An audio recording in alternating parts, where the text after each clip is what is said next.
Hello, can you hear? Hello, good afternoon. Welcome to the regular board meeting, March 24th. On to order. Item 1, flag salute.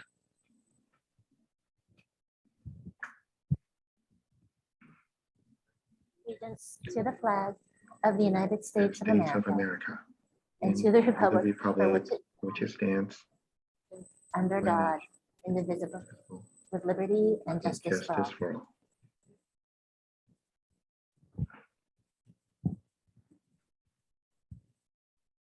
Thank you. We will go for the board agenda approval. Can someone make a motion for that? So moved. Oh, okay, Sylvia. I move to approve the agenda as presented. And second, please. I'm happy to second. Okay, Yeah. thanks, Laurie. And can we do a Trustee Lou, Aye. Trustee Cunningham. Aye. Trustee Vogel. Trustee Leong. Aye. Trustee Manhattan. aye? Okay, board agenda approval.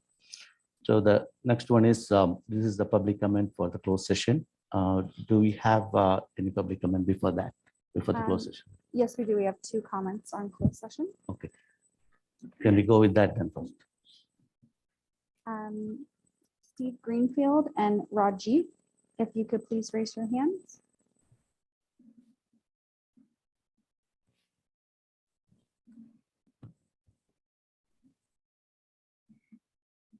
I don't believe I see them in attendance. Both of them? Okay, then probably then I think we can, they can send us the, their comments, and that we will now adjourn for the closed session, and we'll come back around 6 o'clock. Thank you.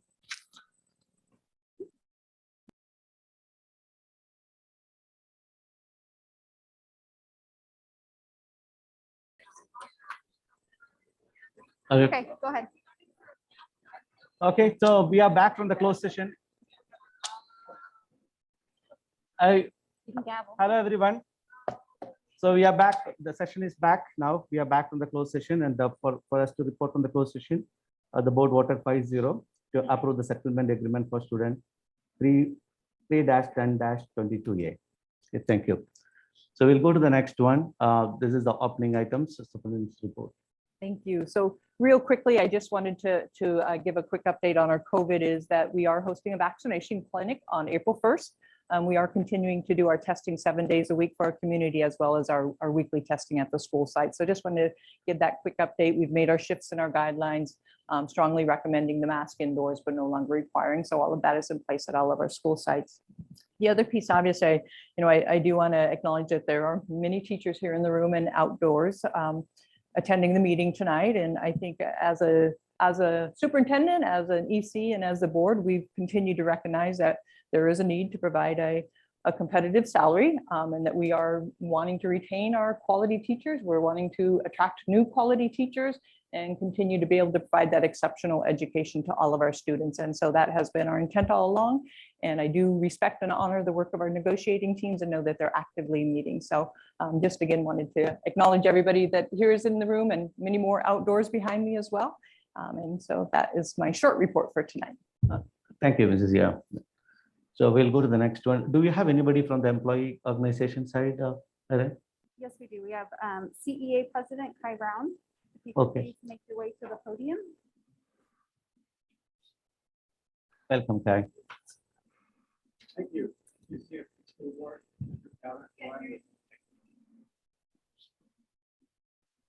How about now? Yes. All right. All right, thank you for allowing me to speak. Tonight I want to talk to you about what makes schools special. It's not the whiteboards, the carpets, the structures of the playgrounds. What makes schools great are the people who create the school culture and climate. My son's a 6th grader, just out of elementary school. His elementary school was amazing. I knew when I dropped him off, there was a community of staff who knew his name. And as he went off to school, I watched previous teachers greet him and welcome him every morning. When he fell and split open his chin on the blacktop, he was cared for and comforted by the school nurse. When the school secretary called me to tell me that he needed to get stitches, I knew he was in good hands. Once during lunch, my son accidentally threw away his retainer. He was in tears, but there was this kind cafeteria worker who helped him dig through the trash and told him, "Don't worry, honey, we'll get it back. We haven't lost one on my watch in 10 years." Now that he's in middle school, he has teachers who have already connected with him and pushed him to grow. Surprisingly, because we're not a musical family. His favorite educator is actually his orchestra teacher. This amazing educator has instilled in him not only a fascination of music, but by taking the time to get to know my son and work with him, has built such confidence that he looks forward to performing. As I said, it's not the playground, nor the latest science curriculum, nor the updated facilities, nor the latest technology. It's the people inside the schools that make it magical. However, when staff come to a school district and stay for a few years and then move on to higher paying districts, the schools continually have turnover and the community of the school is diminished. There are less teachers and staff who know a child's name and care about that child. There are fewer ongoing traditions that create a school's unique culture. Schools then just become institutions. I know there are some of you who like data. And if you want to make decisions based on data, I encourage you to check out the work of a researcher named John Hattie. He's engaged in an ongoing effort to study the effect of many different factors that influence students' academic growth. He has studied a multitude of practices and tools, everything from the use of computers to cooperative learning to direct instruction, and what effect these have had on student learning. His research of over 1,400 meta-analyses of over 80,000 studies involving more than 300 million students has shown that having a competent teacher who makes connections to their students has the greatest effect on boosting student learning. So tonight I'm here to ask the school board, invest in your people, for they're the ones who create the magic in every one of our CUSD schools. Thank you.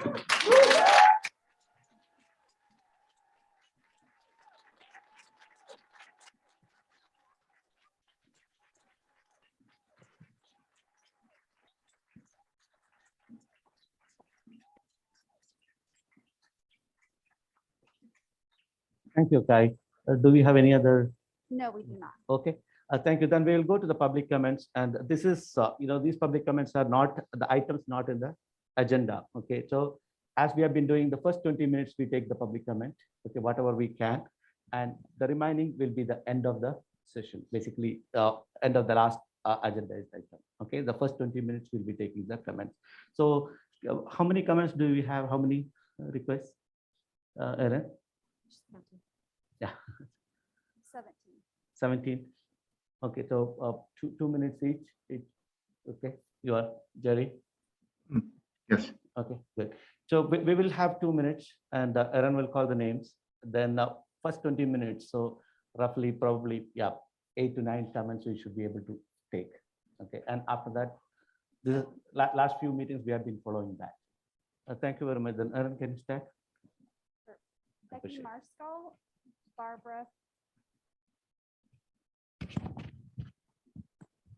Marskall, Barbara Fitchin, Katie Hutchin, and Michelle Momi. If you could raise your hands or come to the podium.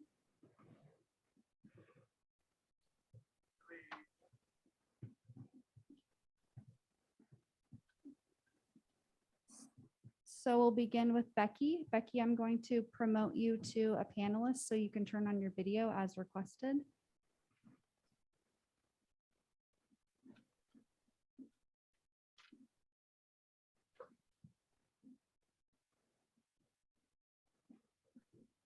Becky, you should now be able to unmute and turn on your camera.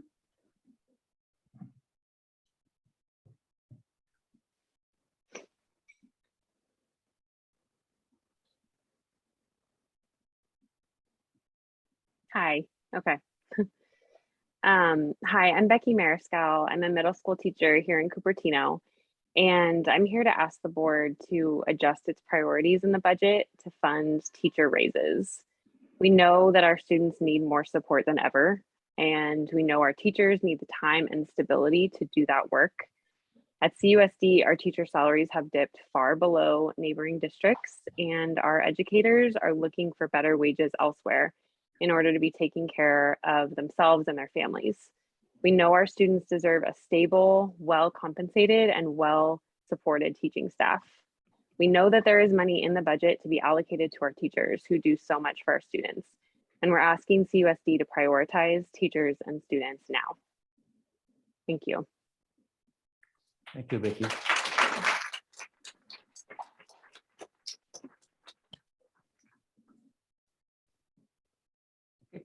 Go ahead.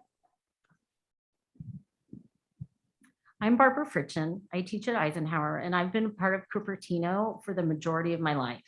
I attended Cupertino schools from kindergarten through 8th grade, and I have spent my entire teaching career in Cupertino. With the exception of a 5-year hiatus when I stayed at home with my young children, I've been employed by Cupertino part-time or full-time since 1992. So you can see I have a strong attachment to this district. However, about 6 years ago, I seriously considered changing districts. Friends and family were astounded when I told them I could be making $20,000 a year more right next door in Santa Clara Unified, which is my home district. But I love the Eisenhower community. I love the amazing students and staff and families, and I decided to stay loyal to Cupertino. It's been hard, though, to ignore the pay differential between Cupertino and Santa Clara, especially as that has now increased to $40,000.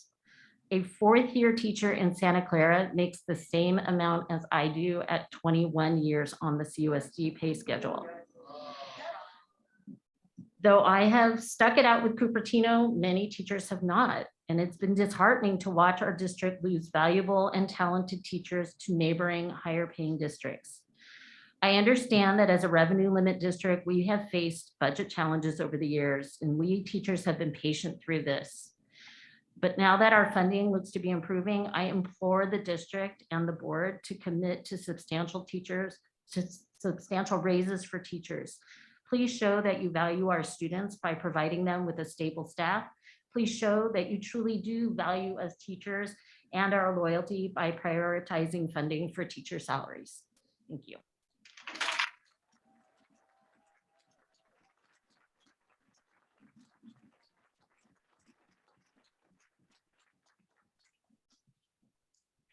Good evening, CUSD Board and Superintendent Stacy Yao.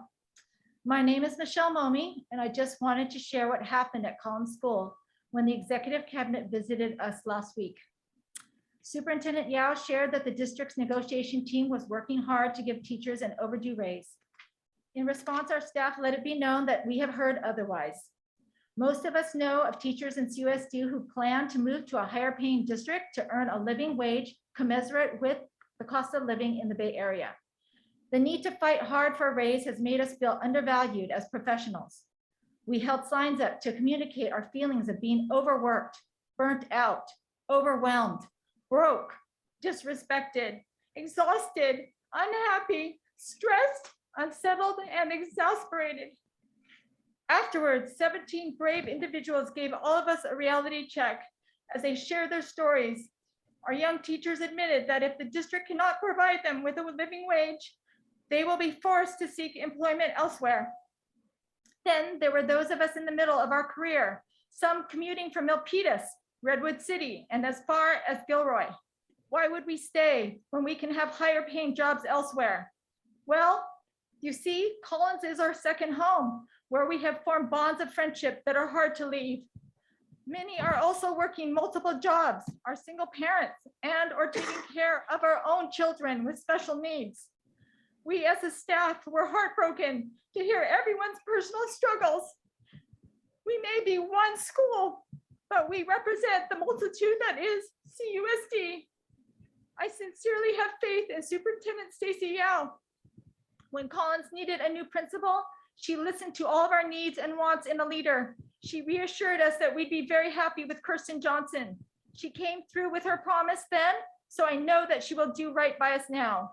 CUSD board and executive cabinet, let's show the community that you intend to support their children by providing them with highly qualified, talented, and passionate teachers.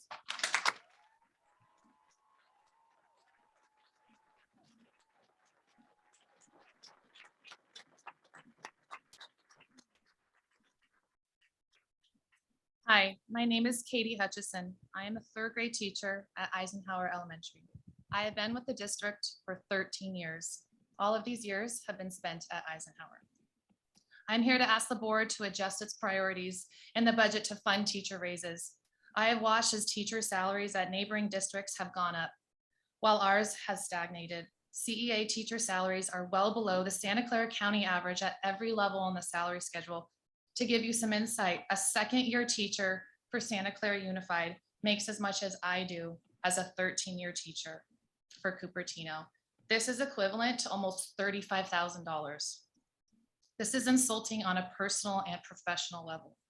Many highly qualified teachers are leaving the district because they are not compensated appropriately and cannot afford to live in this area. I personally know teachers who have left the school district for surrounding districts who pay more or have had to move out of the area due to the cost of living. I have also contemplated leaving the district for a higher paying neighbor district.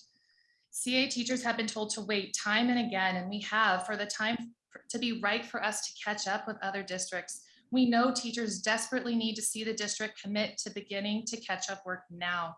We are speaking out because we know our students deserve stable schools with stable, supported teachers. It is important that the CUSD board members make it a priority to provide a substantial raise over the next few years to retain and attract quality teachers and to provide an excellent learning environment in all of our schools for all of our students. We need the district to reassess their priorities and use their increased funding, budget carryovers, and surpluses to do just that. Show your support for stable schools, show your support for our students by supporting a substantial salary increase for our teachers. Thank you. Thank you, Kate.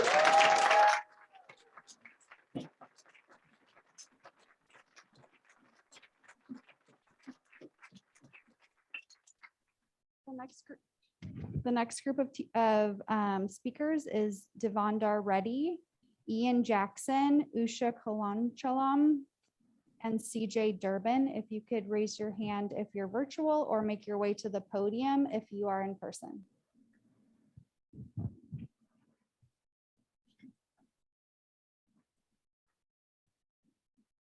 You can go ahead. Yeah, I'm Ian Jackson.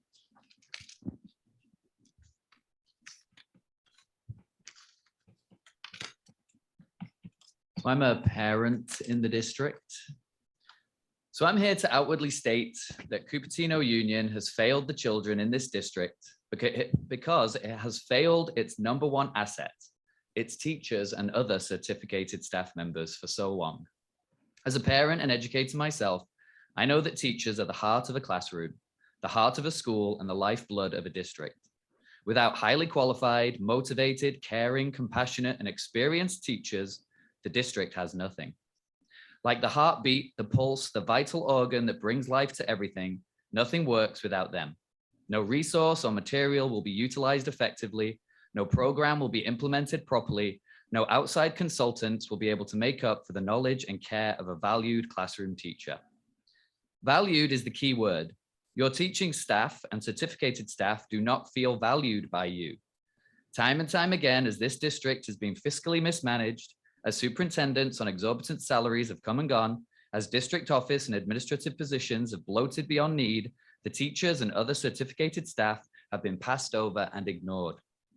During the pandemic, I witnessed my wife and my children's teachers doing amazing things, working miracles, in fact, going above and beyond to keep their children, my children, this community's children, engaged in learning. My wife built a full kindergarten classroom in the corner of our bedroom. A poster wall and a tree with positive messages of affirmation for her students grew out of the carpet and sprung up on her video screen. She worked long hours collaborating with her grade level partner late into the night, nearly every night, to modify curriculum, to make parent-friendly lesson plans, to create things to engage kindergartners with no experience of school whatsoever, feel loved, protected, and connected to their teachers and their school. They have given their heart and continue to give their heart every single day for these children in this community. It is time for you to give back to them.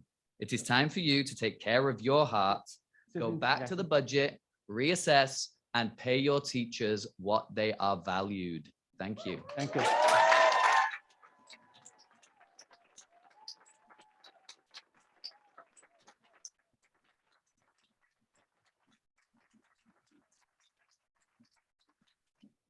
Before we start, I appreciate if you all can respect the time, so 2 minutes, so everyone can speak. Thank you very much. Good evening. I am CJ Durbin and I teach first grade at Stockmeyer. Tonight I want to talk about consistency. Consistency in a school is very important to the students. And when there isn't consistency, it is ultimately the students that lose out. I've always thought of the school district as a team. The school board, the parents, the teachers all have roles, all have their roles to support the heartbeat of our community, the students. We all consistently do our roles to help them grow emotionally, socially, and academically. But teachers need to have some consistency too. They need to know that their pay is consistently raised to meet the cost of living in this area. When that is not consistent, teachers must leave to other districts or jobs outside of education to provide this. I've lost count of the number of teachers that have had to move on from here because of lower pay. You are consistently not keeping pace with the surrounding districts. CUSD is consistently losing talented, strong, experienced, effective teachers. Turnover of teachers of any amount over time will break down the consistencies of students' learning. Incoming teachers will need training for many different things, U of S, SEL, Elevate Science, just to name a few. This will equate to lost learning time for the students. This kind of loss is not sustainable, but it is avoidable. There is money in the budget to be allocated to the teachers who do so much for our students. And I'm asking CUSD to make the teachers and the students the priority now. Thank you. Thank you very much.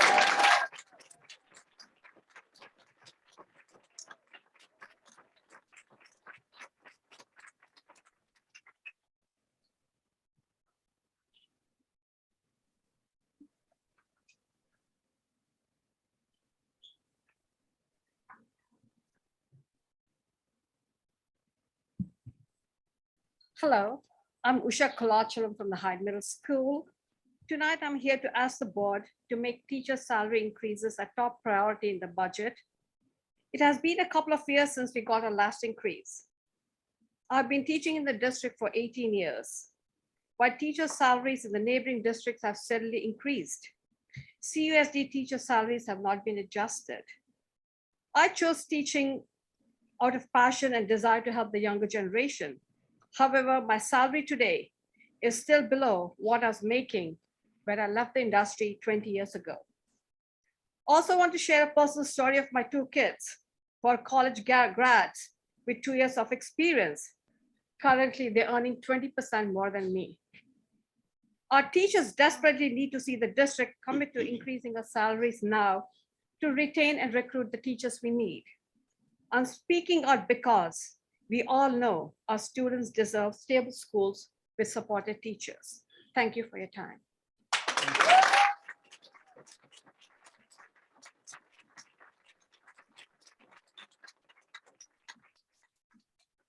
Okay, next up, we have Megan Simpson, Laura Hennessy, Sonali Padakar, and Steve. Can we stop there? Like, I think three more. Okay, Yeah, sure. 3. So again, that was Megan Simpson, Laura Hennessy, and Sonali. If you could come to the podium or raise your hand if you're attending virtually.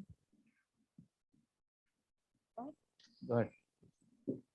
In 2013, a study titled How Teacher Turnover Harms Student Achievement, researchers Ronfelt, Loeb, and Wyckoff found that an increase in teacher turnover corresponded with a decrease in student math achievement. In a 2020 study titled The Hidden Costs of Teacher Turnover, researchers Sorensen and Ladd found that teacher turnover at a school increases the proportion of teachers with 3 or fewer years of experience in the school. They also found that this changing composition of teachers was correlated with an adverse effect on students' academic performance. There are countless more studies readily available showing the negative effects of teacher turnover on student performance. While we might like to hope significant turnover rates would not be a problem in CUSD, we are heading in that direction if we choose not to act. I know of multiple teachers who are actively applying for and interviewing with districts who offer compensation rates that more adequately reflect the level of expertise and experience they bring to the classroom. Those districts will benefit from our loss. And as the research shows, it is our students who will suffer. Our CUSD students deserve stable schools with supported teachers. Thank you. Thank you very much.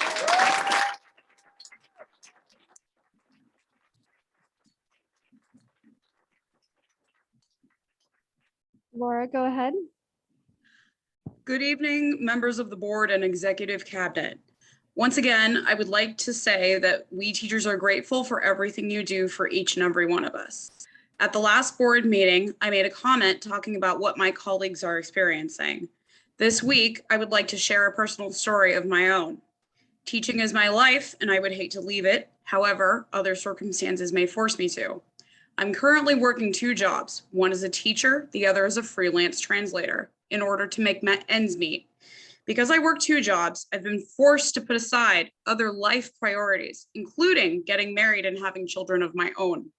This is simply because I don't feel stable enough financially to take that leap, nor do I have the time or energy to allow myself to. Please give us the raise that we deserve and help us stabilize our community. Thank you very much.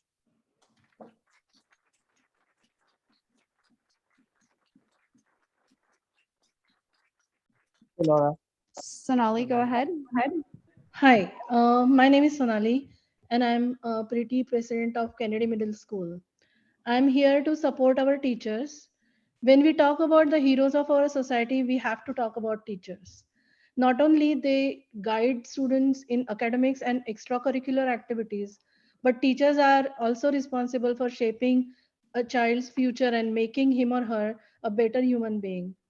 We see how our teachers are committed to this role. Even the pandemic did not slow them down. CUSD is struggling to keep good teachers and all teachers, especially the newer generation who cannot make ends meet with the payment of with the salary they are getting right now. We see that all surrounding districts, the teachers are making more money and our teachers are poached by those districts. For many years, CUSD had led the quality of education in Bay Area. The budget issues, the low enrollment issues, and now not giving teachers what they deserve show all signs of decline. We as parents feel CUSD must give teachers salary as first priority to curtail this situation. Thank you, board, for giving me this opportunity to voice my opinion.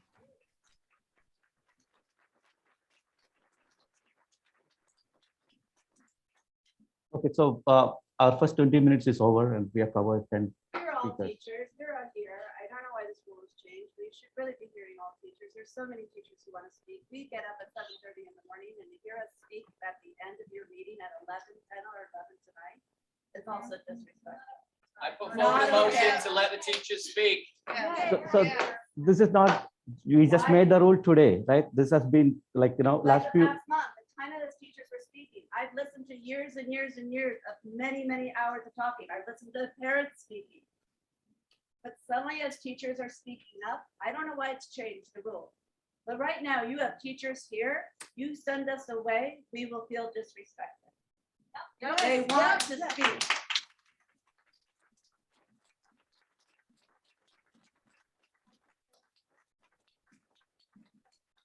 I would like to clarify the process because this was a process that the board did put in place prior to any of the teachers' comments coming forward, is that they did make a designation at our board advance that public comments not on the agenda, there would be a limited time and then they would finish up at the end of the meeting. So that has been our process. It's not something special that we put in place. It has been a process that we put in place. So in fairness. That's 20 minutes for public comment. You work for the public. So to say 20 minutes for public comment and we have to wait to the end.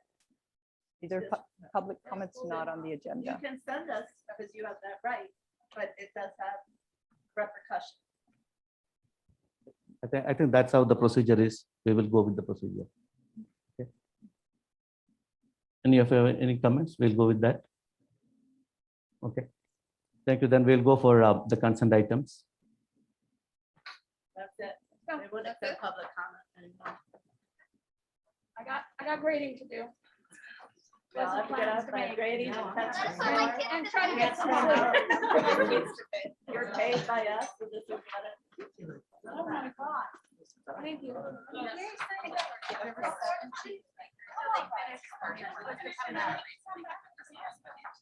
How much?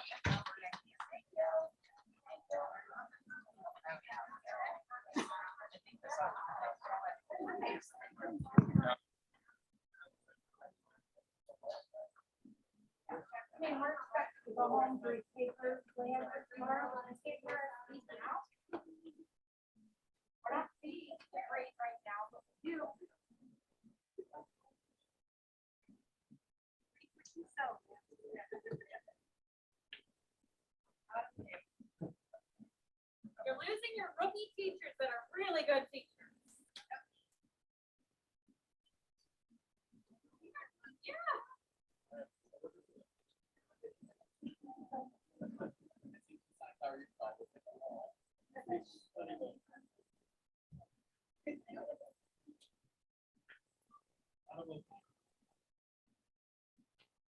Public comment should go on for as long as it needs to for the meeting, by the way.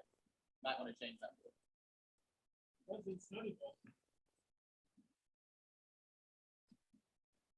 Okay, so let's get back to the session. Consent items. So can we get a motion for the consent? I move that we approve the consent items 8.1 to 8.6. Thanks, Phyllis. Second. Laurie, second. Can I have a roll call? Yes, trustee Lou, Aye. trustee Cunningham, Aye. trustee Vogel, Aye. trustee Leong, Aye. trustee Madhato, Aye. Okay, consent items are over. So let's go for the information presentation 9.1 student enrollment projections. I will turn it over to Mahmood, but just wanted to introduce this item. So this is our, typically we bring it back each year to provide our enrollment projections. This is done by Decision Insight. And so just this is forecast for our district-wide. We aren't bringing specific school enrollments. We will be bringing that back later in April so that we can look at our actual class configurations at all of our elementary schools. So tonight is just for our district-wide, and I'll turn it over to Mahmood and to Zach. Yeah, hi, good evening, board. So Zach is with Power School, which is Decision Insight, the product that we use for demographer information. They've done these presentations in the past, so we've had a gap a little bit with COVID, but now they're coming back to go ahead and go over the district overall enrollment with us. So I'd like to introduce Zach. Zach, we do have you on camera now if you want to do an audio check. Yeah, sound check, can you hear me? We got you. Actually, Mahmood, I'm having a little bit of trouble hearing. Can Okay, you I'm gonna turn up the speaker? put up your volume a little bit, Zach, and I'm also gonna see if we can close that door. No worries.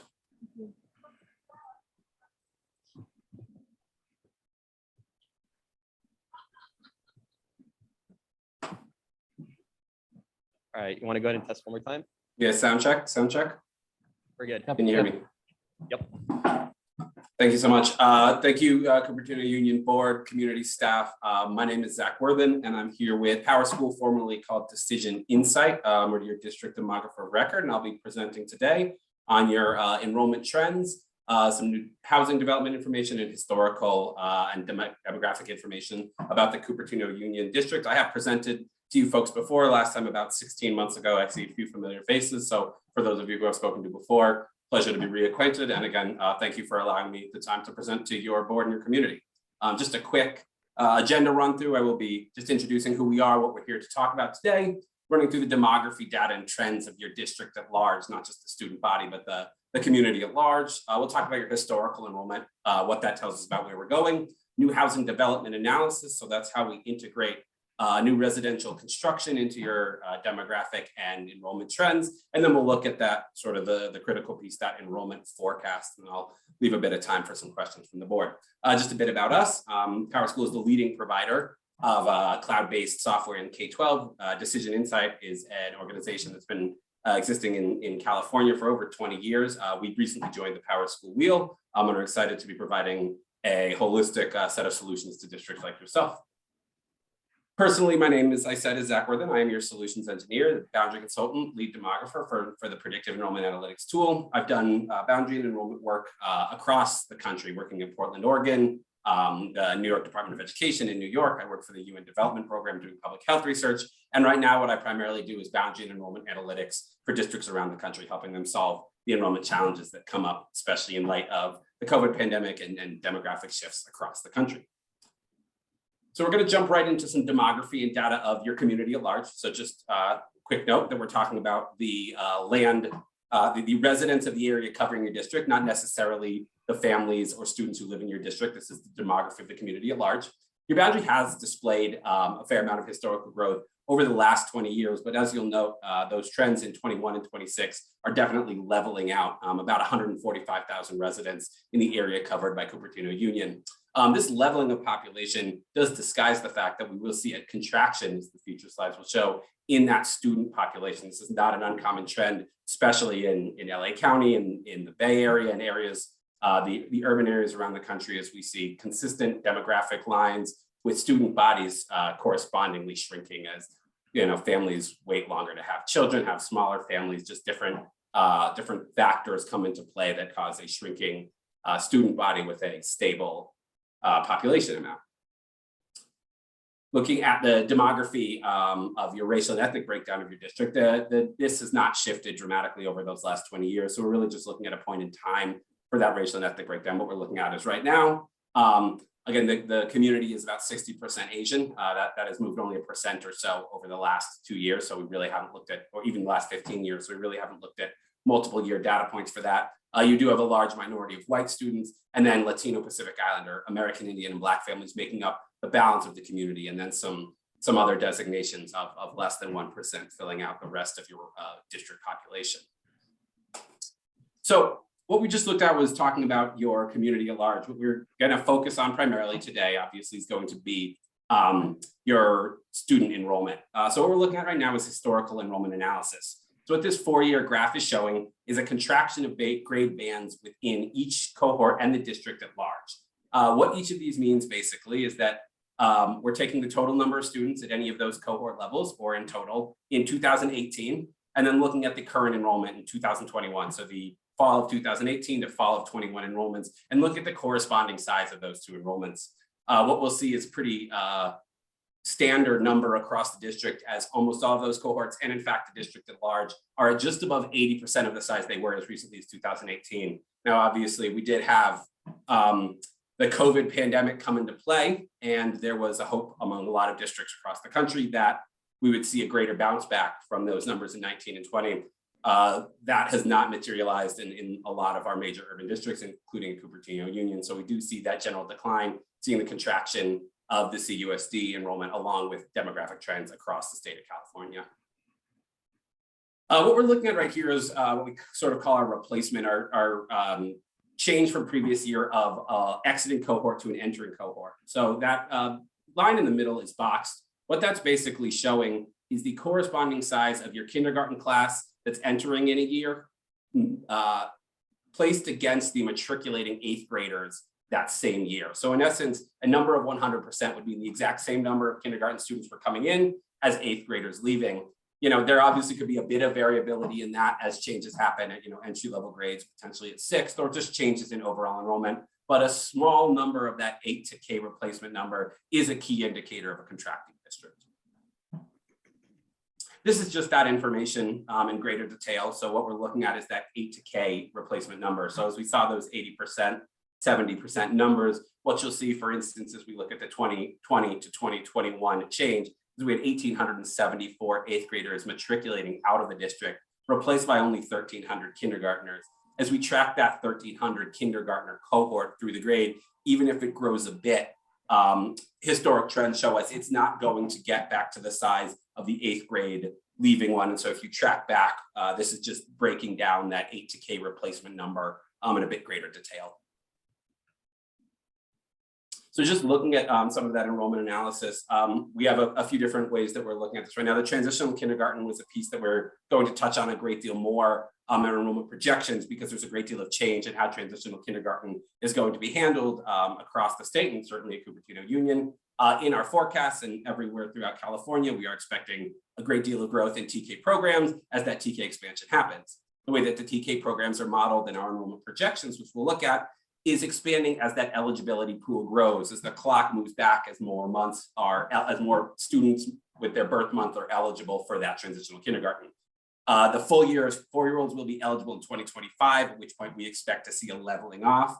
Obviously, we're in year 0 of a current expansion. The current modeling is mathematical. It's based on current enrollment trends and an expansion in the eligibility pool. Future enrollment trends will help hone those out-year projections as we look at the full eligibility in 2025 and on. Transitional kindergarten is the only major cohort that is growing, again, due to the TK expansion under AB 22. Kindergarten, as we said, are substantially smaller than their outgoing 8th grade cohorts, which again does tell us that we're looking at some contraction. And overall as a district, that while the population does remain stable, as we looked at in the demography, declining birth rates, aging populations, and other demographic factors do point to a district that is contracting. As I said, when we were looking at our 8 to K replacement in the 2021 school year, there was a lack of clarity as to whether students who were lost to enrollment in the COVID years would return in the same numbers with which they appeared to leave. Given those actuals, that did not manifest, and does confirm that contraction trend line. We'll look at that in greater detail when we look at the enrollment forecast. We're going to shift tack a little bit. We're moving from historical to pieces of our enrollment forecast. What we're looking at first is our residential development research. In layman's terms, we're just looking at how much new housing is going to affect the number of students showing up at Cupertino Union schools over the next 10 years. Just a bit of a methodological understanding. Each summer, our team works with new housing, works with developers, works with town planning commissions, and folks like facilities offices at your district to help compile a research list of new residential housing. We drill down into each piece of that housing and assign a type of housing: single family attached, single family detached, multifamily, put differently, apartments, townhomes, freestanding houses. And we attach a student generation rate to each and every one of those to get an understanding of how many students we expect to be showing up in that new housing and where those students will be assigned in terms of a neighborhood school of residence in the future years. That information is all compiled together. It's provided to the district staff as a freestanding piece, and it's also integrated into the enrollment projections we're going to be looking at. If we look here, we can see just a map of the location of a lot of that. The majority of district residential development expansion is in the upper northeast corner of the district. We can drill into the names of these a bit further. We have that information available, but this is just a general map and understanding of the basic location of where the development is. Sorry, I should have clarified, as I believe Mahmoud is pointing out, those red boxes on the map are the locations of those new developments. So each of those red boxes represents a new housing development that again has that mathematical forecasting as well as the specific information of the type of units attached to it. And again, what that tells us is it does inform us where, not just that the district will be gaining these students, but what specific schools of assignment they will be attending, highlighting potential concerns for overcrowding, over enrollment in specific locations, even as the district looks at overall downward trend lines. So just to get a mathematical understanding of what those pieces look like, this is the housing type. So again, we spoke about the difference in multifamily, attached and detached housing. Again, we could also interpret that as apartment, sort of town or row home style, and then single family house. And so what you'll see is in fact entirely apartment and attached housing. And what you can see there is the individual number of units that exist in both our moderate and our conservative scenario. We do provide to the district 2 different scenarios that sort of focus on different ways of looking at developer timelines for how they assume those projects will come to completion and be occupied. Their version of that story is the moderate, and using our historical longitudinal analysis, we actually sort of spread out an expectation of construction completion and occupancy to provide a more conservative estimate as well. And so what you can see is a bulk of projects coming in the 24 through 25 period, and then again, another jump at 27 through 31 in the moderate, and then those same numbers spread out a bit longer in the conservative scenario. As a quick note, those numbers are not exactly the same. The conservative scenario has a tail that goes out longer than 10 years. We're actually looking at some housing that the developers expect to be done in 2029, 2030, 31, that we don't expect to be done quite yet at that point, which is why those totals along the bottom for the amateur mathematicians out there do not tick and tie, just to clarify.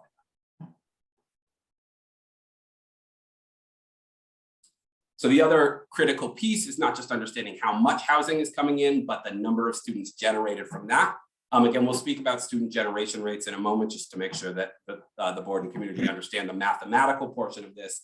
But what we're looking at here is a mathematical model of the number of students at each grade band generated by the type of housing and their expected occupancy. So for every, and then we'll get to those precise numbers, they'll be on a slide, but the basic answer is that for every one single family detached house, we expect a third of an elementary schooler to be generated each year. Now, obviously, we don't tend to talk about students in less than a whole student, but those mathematical rates aggregate to give us those estimates as, you know, unknowable forecasting of individual housing comes online, and those individual houses are occupied, creating students for Cupertino Union.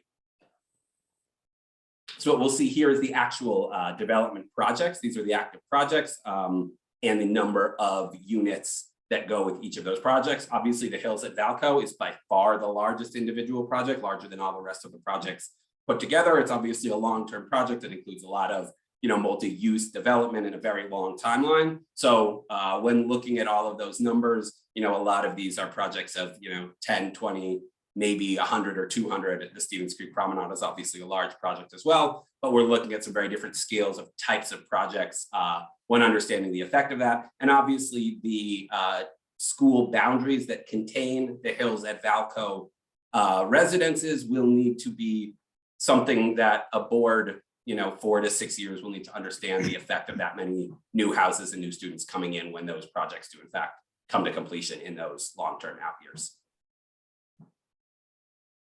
So we did speak about the student generation rates. This is more of an informational piece just to make sure that everybody understands what we're talking about here. So the student generation rates are an expected number of students. Again, this is a mathematical model. They'll be generated annually by each type of housing.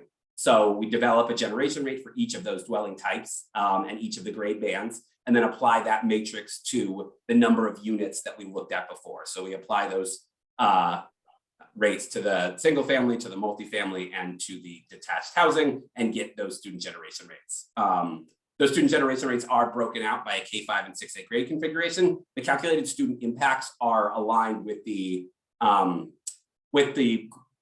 grade alignment of a school. So a school that was K-6 would have that applied on a K-6, not a K-5 basis, because those those middle and elementary rates do differ slightly, as we expect the age of students in new housing to skew younger than an occupied house. So we've just gone through a lot of different information, and the historical and the student or the new residential housing are critical pieces, as well as our kindergarten cohorts. So what we're about to be looking at is in fact our enrollment forecast. We've spoken about those factors that influence that enrollment forecast. Our kindergarten cohorts, that cohort progression that we spoke about as we watch those students age through the system, the impact of new residential development, and when we share the information down the road about those specific individual buildings, inter-district transfers, which is to say the way in which students move amongst the schools within your district. There are some other factors that can influence enrollment. We work with those where we have that information. Those can include private and charter school enrollments, the housing market, not the houses that we've already spoken about, but changes in the housing market. And a bullet that I kind of feel like we need to change from anomalous events to global pandemics in 2022, because we all know that there are, you know, what are sometimes referred to in statistics as black swan events that are going to influence enrollment in ways that obviously are not going to show up in a 5 or a 10-year enrollment forecast. We are going to present 2 different studies for your understanding right now. We do have a conservative and a moderate study that we're going to be presenting. The conservative is going to be the lower end. The way that we pitch these as different sort of case study usages, the conservative is really going to be targeted at budgeting, making sure that district staff have an understanding of the low possible end of enrollment, so we're not over-reporting students for budget purposes. And that moderate is more targeted towards facilities planning. We want to make sure that we have enough, seats in buildings for all the kids who show up on day one of class. So when we look at those two different numbers, you're going to see about a % difference per year as we move through those out years. That's why we present those two different pieces. Our enrollment forecast, we expect to land right between them, about 0.5% plus or minus from the conservative and the moderate. Again, just understanding a little bit about the methodology for each study block, which is in your district and elementary school grade block. We create two mathematically supportable trends, a high one and a low one, and apply the lower one to that conservative, the higher to the moderate. And again, expect that the enrollment projection will always split that difference right between, again, 0.5% any given out year from the actuals. There are some differentiations that are made for those moderate versus conservative trends. Transfers can be applied slightly differently between them, as are students generated by the proposed residential development. Those student generation rates slightly different, slightly lower for the conservative and slightly higher for the moderate, as makes sense given that we're looking at a high and a low trend line. So what we're looking at right now is a lot of data. Obviously, this is a publicly posted spreadsheet. I'm not going to read all of these numbers to you one by one, but I do want to just point out what we're looking at first is our 5-year moderate enrollment projection. 2021 is the current or last historical year. So those are the enrollment numbers as of October of 2021. 2022 is the first projection year, so beginning in the fall of 2022, and the 4 additional out years. Again, what we'll see is a general contraction trend line, spiked in 2021, obviously by the influence of the COVID pandemic, and some leveling out in our future years as we expect a moderation of that COVID-based drop, but not enough to essentially flatline the projection out. And so again, we can leave this up on the screen for a moment for a bit of digestion. I know it's a lot of numbers to process on a spreadsheet. Might be more helpful, for folks to digest on their own time, but this information is posted here. And we'll move on to our conservative, which is painting a bit of a steeper drop picture. Again, what we see here, those same numbers you'll note in 2021, as that's our most recent history or current year. And then a greater decline in those projections as we look at a steeper mathematical trend line, more in line with the drops from 2021 COVID and potentially as well into future years. Again, we can leave this up and let folks digest that for a moment, or feel free to please review on your own time off the board docs agenda. And I will open the floor back up to Mahmoud and the board for any questions. Thanks, Zach. Let's go for clarification questions and comments. Mohammed, do you have something to add? Okay, then let's go with the board then. Who wants to? Jerry, since you are far out, do you have something to start with? Sure, I'd be happy to. Thanks, Satish. And Zach, first of all, thank you for coming to the board here to share this data with us. I really appreciate the details and the methodology you've shared. I have 2 sets of questions. The first one is around the student generation ratio, SGR. You share some numbers here, and I was wondering, how does that has compared historically?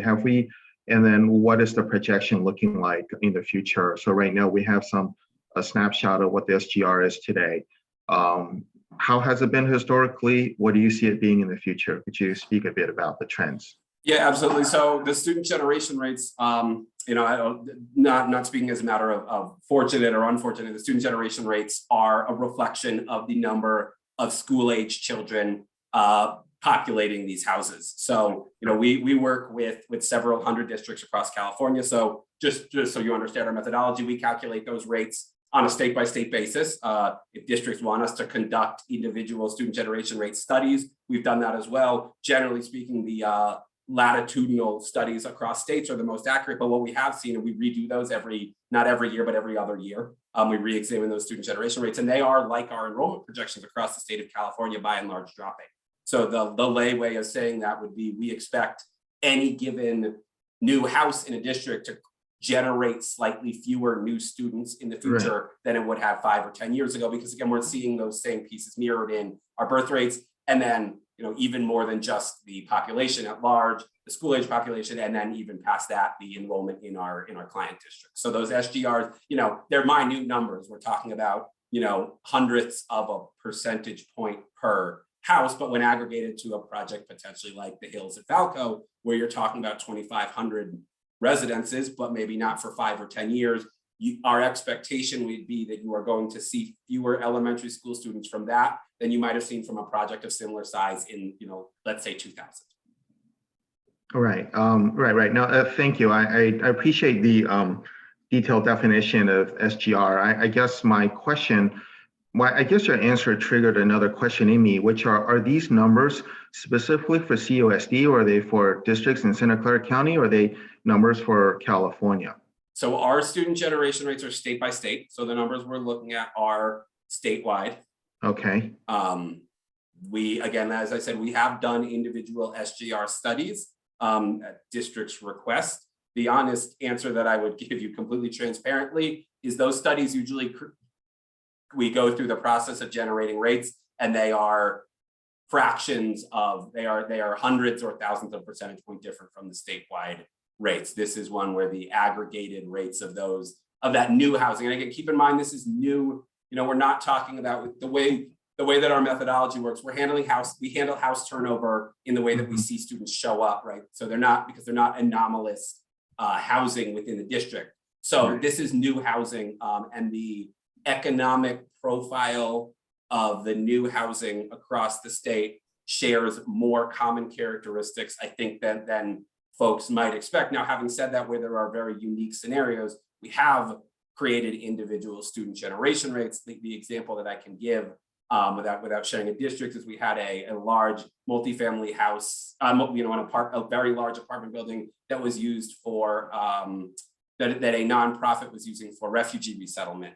Those student generation rates they did not mirror the ones at large. This district needed to know, especially, again, looking at the enrollment effects on individual buildings, they were very adamant that the student generation rate of a third of an elementary per year was just going to be way too low for the specific demography of this very specific project. So where we look at changing student generation rates, it's usually not district by district. We find that it's either going to be statewide numbers are going to have a predictability, or we'll actually drill into individual projects, but not usually, Cupertino versus Redwood City versus Gilroy versus Sequoia Union, Redwood and Sequoia. Right. Okay. I think I understand. And thanks, Zach. I think what I'm hearing is basically what you're saying. These are state rates, and that the differences from district to district is now in the hundreds or the thousands place. Yeah. Okay. This is interesting. I guess anecdotally, and there's always been sort of this, I guess, the anecdotes that people move to this area for the schools, which would lead me to think there would be a higher SGR than the other districts. And that actually had been the case. I thought I saw some of the numbers a while back, but it's okay. I think you've answered my question here. I had another question, because we have community members asking sort of why, right? And when I think about this, there are really three numbers here, right? You start out with so many housing units, and then, and then there's some ratio, right? Some percentage of housing units have children, and then some ratio of those children, hopefully most of them go to public school, but some of them don't, right? So it's really, you've got basically a number and then two ratios. Exactly. Right. And that's how, and then we basically get whatever we get. And I'm just wondering, in your studies, and if it's done at the state level, that's fine. What has been the contribution, I guess, of sort of private and charter schools draw from public schools in terms of their contribution to the declining enrollment? Could you speak on that? Sure. So I'll preface this with I cannot give you a number up front. I'm not going to speak in tenths or hundredths of a percentage point. I can certainly circle back around with my residential development research team and get that number and share that with Mahmoud to share back out to the board. But the fundamental answer is it exists within those student generation rates, because what we're looking at, we generate those student generation rates by postmortem review of what's actually occurred from those. So, we are implicitly capturing any fleeing to any leaving from public to charter or parochial, or transfers out from a specific district, those are captured implicit, or they're captured explicitly. But the reason that I can't necessarily give you a number is, while we've seen that decline, we are not inventorying where those students ended up. What we're inventorying is that they didn't end up in our client schools. So we can say that, 3/10 of every elementary school student from a single family detached house likely shows up to your school. We can also tell you that in 2010, that number would have been 0.34 or 0.35 or something like that.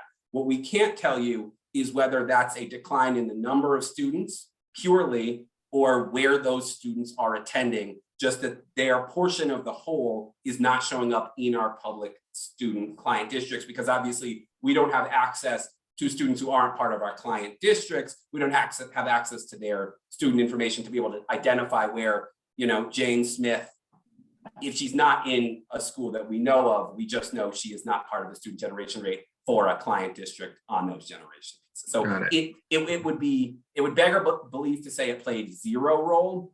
We can't quantify it without sampling students who are not part of our client district. Right, of course, and you need the data, and that's some of the Precisely. difficulties. It's an we have unknowable also. unknown. Yeah. Right. Okay. All right. So thanks. This helps. I still need to noodle a bit over. I hadn't realized we're using SGRs for the state level SGRs, but let me go noodle on that a bit. My second question, or set of questions, and thank you, Satish, for your patience here, is around the methodology, right? And so, and you had shared the data on the number of housing units, and so. I guess what I'm thinking here is that the next RENA allocation has been approved by the state, runs from 23 to 31. Cupertino has an allocation of about 4,600 units. Sunnyvale's got some number, but we only take a small part of Sunnyvale and so forth.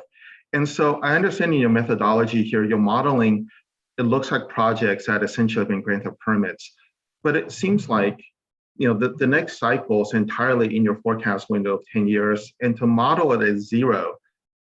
I mean, I given the way the state is about building housing, that doesn't, and of course these are planned housings. You don't know how many are going to get built. It's likely not all 4,600 in the time frame.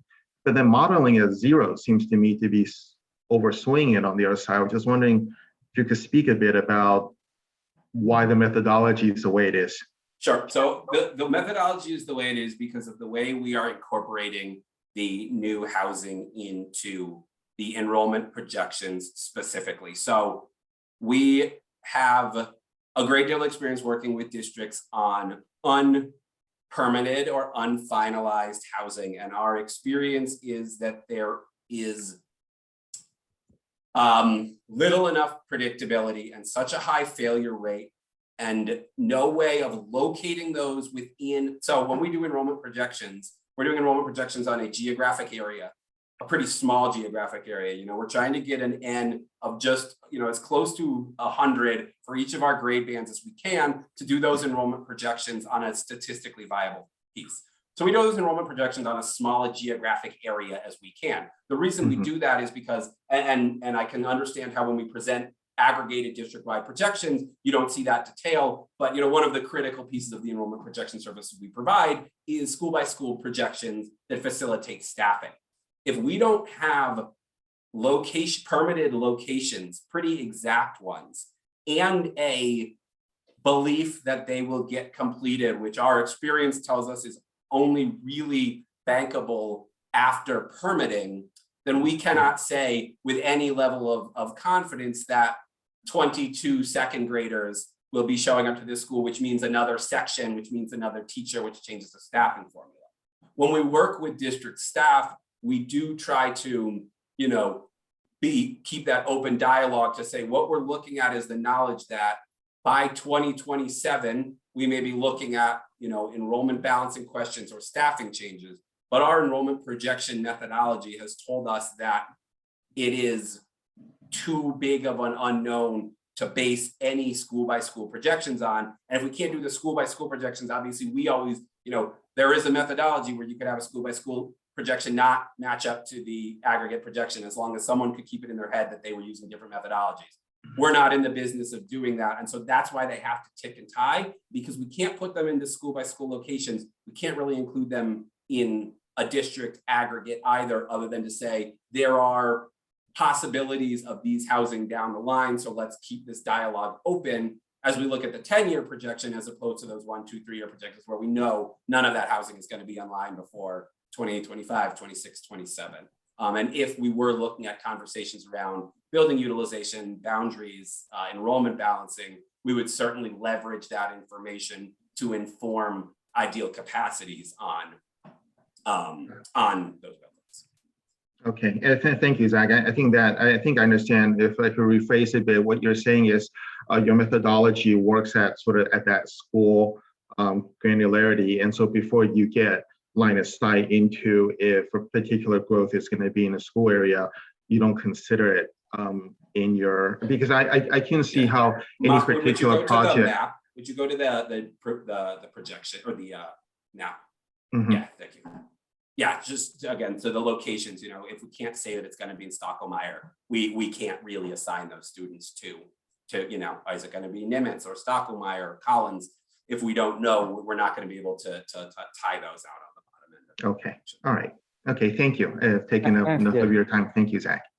Thank you, Satish. Thanks, Jerry. Yeah, so we'll go, if you want, we can, the next round we can ask. Who wants to go next? Sorry, or. I have no questions, just thank you, Zach. Okay. Absolutely. Thanks, Phyllis. Lori, I don't have any questions either. okay. Thank you. Then Lori. I have just one, can we go back to slide 9? The one with the red arrows going between each class. So you said something in here and I want to make sure I absorbed the right thing, which was you were talking about sort of the COVID contraction around the thought that perhaps parents weren't enrolling kindergartners, TKers for that year, and that then they might come back and enroll later, and that actually doesn't seem to have actually manifested itself. Did I hear that right? You did. So if we're looking at, 2019 is the last, so that would be October of 2019. So that's pre-COVID. So you can look at both the kinder and the totals and see that 1,549K, 16,422 kinder. What you see the following year is the most COVID affected year nationally. As we see that fairly precipitous drop. And then 2021, the current year, not to say that COVID has not affected enrollments, but the question was whether the return to buildings by the end of 2020, the 2020-21 school year, would push enrollments back towards the 2019 number in the current year. And again, I would say this is not a Cupertino specific trend. We have not necessarily seen those numbers materialize back in schools the way they could have given the unknown of the COVID year. But yes, your statement was in essence completely correct. Okay, and I think you just answered the second part of my question is that's not a unique phenomenon to Cupertino. That is what you're experiencing in your districts all over California. All over California. I think of 124 client districts in California, we have 3 that have growing enrollment. And I can't give you a number on kinder enrollment overall, but it's 95% of our California client districts are contracting. Thank you. And so then as I'm looking at the line for kindergarten, it seems like in the out years, we're starting to stabilize, and the additional students we're losing are coming from our older kids finishing out with our district, but kindergarten may start to stabilize, especially as we get out towards the end of this run of years. That is our belief, informed by 2 things. One, again, the precipitous drop from 18 to 21 is almost certainly still dramatically informed by COVID. We do expect a leveling, and one of the potential advantages, as district staff will know, of having TK students in a building is a likelihood of retaining those students into your kinder cohorts. The expectation is that the TK expansion will help to stabilize some shrinking kinder enrollment numbers at California-wide districts. Again, we're in year 0 of that. So you see those numbers in the actuals, under 300, 193 this year, 238 that last year. And then again, you see the expansion of, a quarter of the year each year, 22, 23, 24, and 25, as you gain, those sort of the calendar quartiles and add those students into your buildings as TK expansion moves through the calendar, leveling out at 25 once the full calendar year is eligible under AB 22.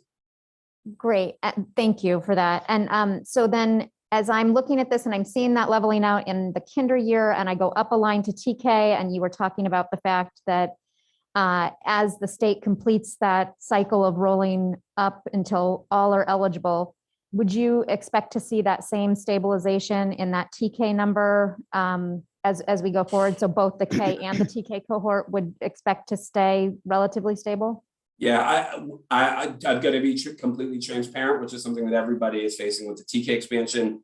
And we've said it in this projection, the TK modeling is mathematical right now. So we can tell your current enrollment and the fact that you have a quarter of the year eligible for TK.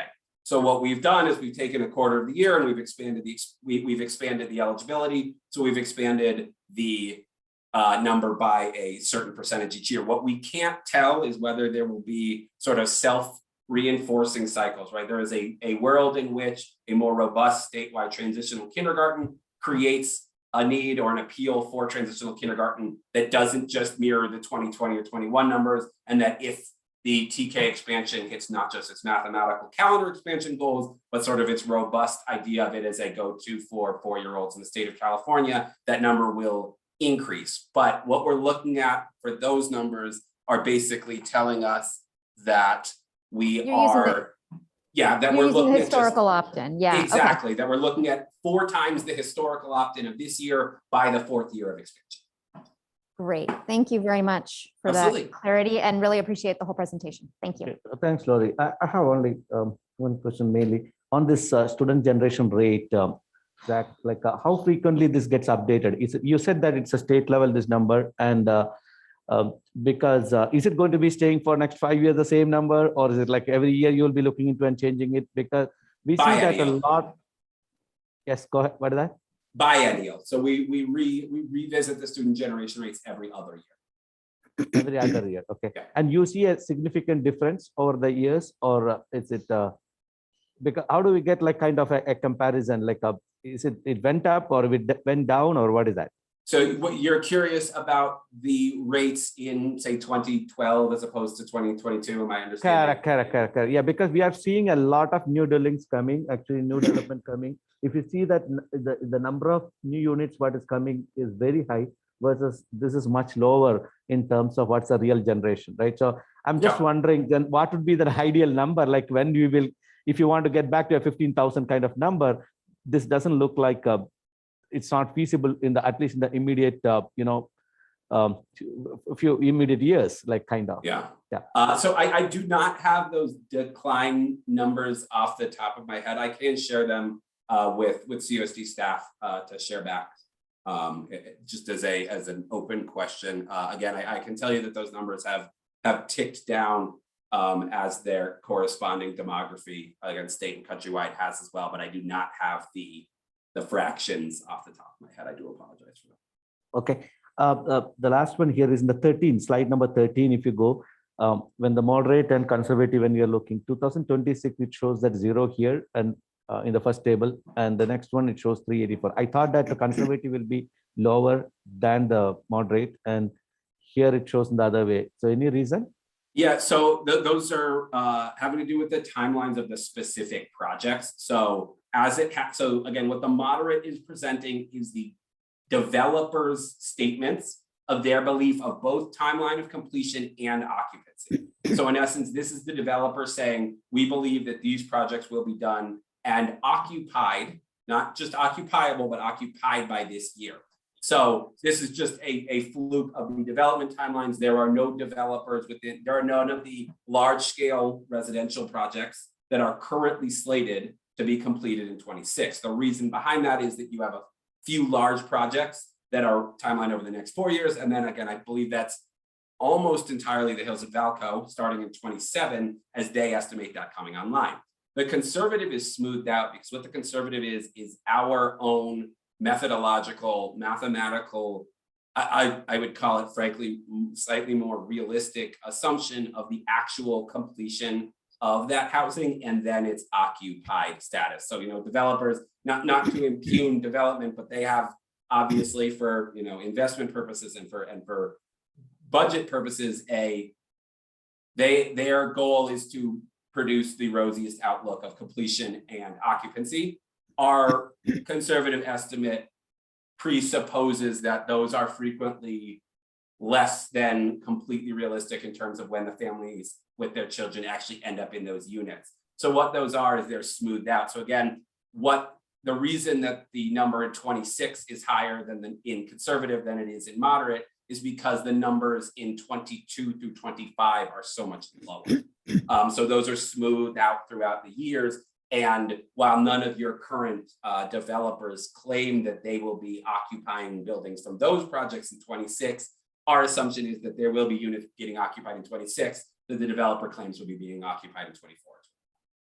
Okay, thanks, sir. Jerry, you have more questions or? Oh, no, I didn't have any more. Thank you, Satish. Okay, anyone else? Laurie, you have more? Okay, then any public comments? There are no public comments on this item. Okay, then thank you, Mahmoud and sir. We'll move on to the next one then. Thank you for your time.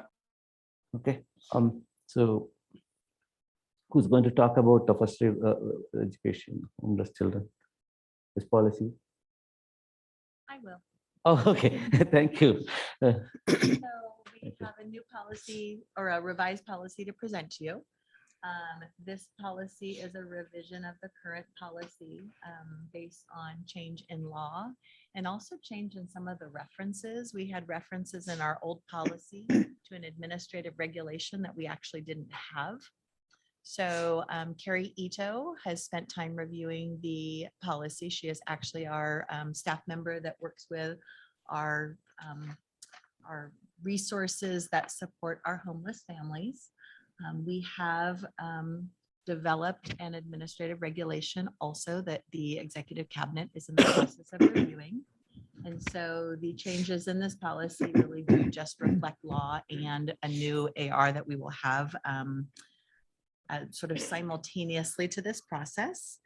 Some of the things that just to highlight is that there's been a lot of changes in law in regards to how do we support our homeless families? How do we make sure that there are people and resources available to help them navigate the school system? And I think one of the biggest things is also we have an obligation that when a homeless family relocates to another district, that we are required to reach out to the school district where they go to ensure that the family has similar supports and similar resources. And so across the county, obviously our districts work closely together, but it is a pretty significant change. And it is just, districts are ways as a district to make sure that our families have access to what they need, no matter where they are as they're struggling and dealing with hardships. Another piece of it is that we do have opportunities over the course of the school year where we actually reach out to all of our community members, all of our families, to ask if anything in their living situation has changed so that we can continue to identify and provide resources and support.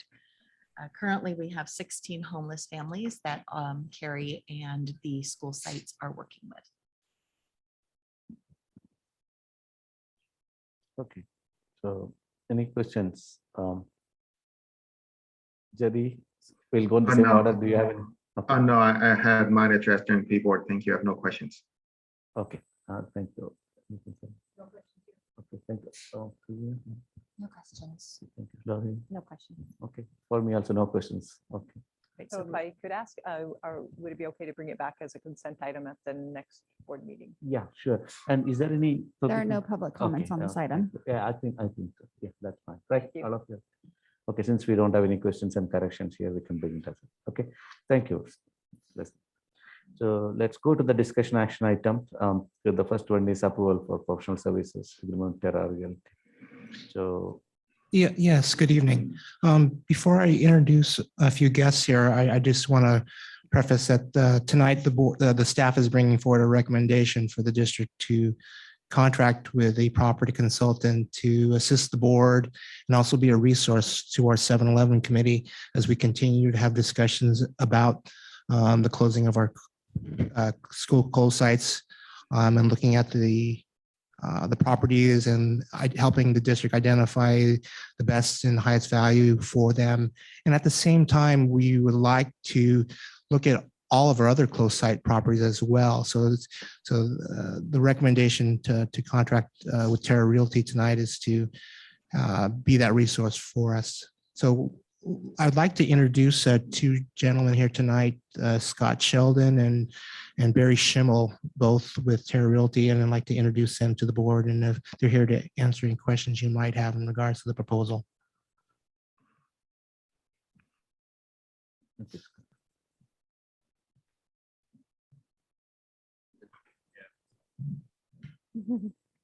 Thank you.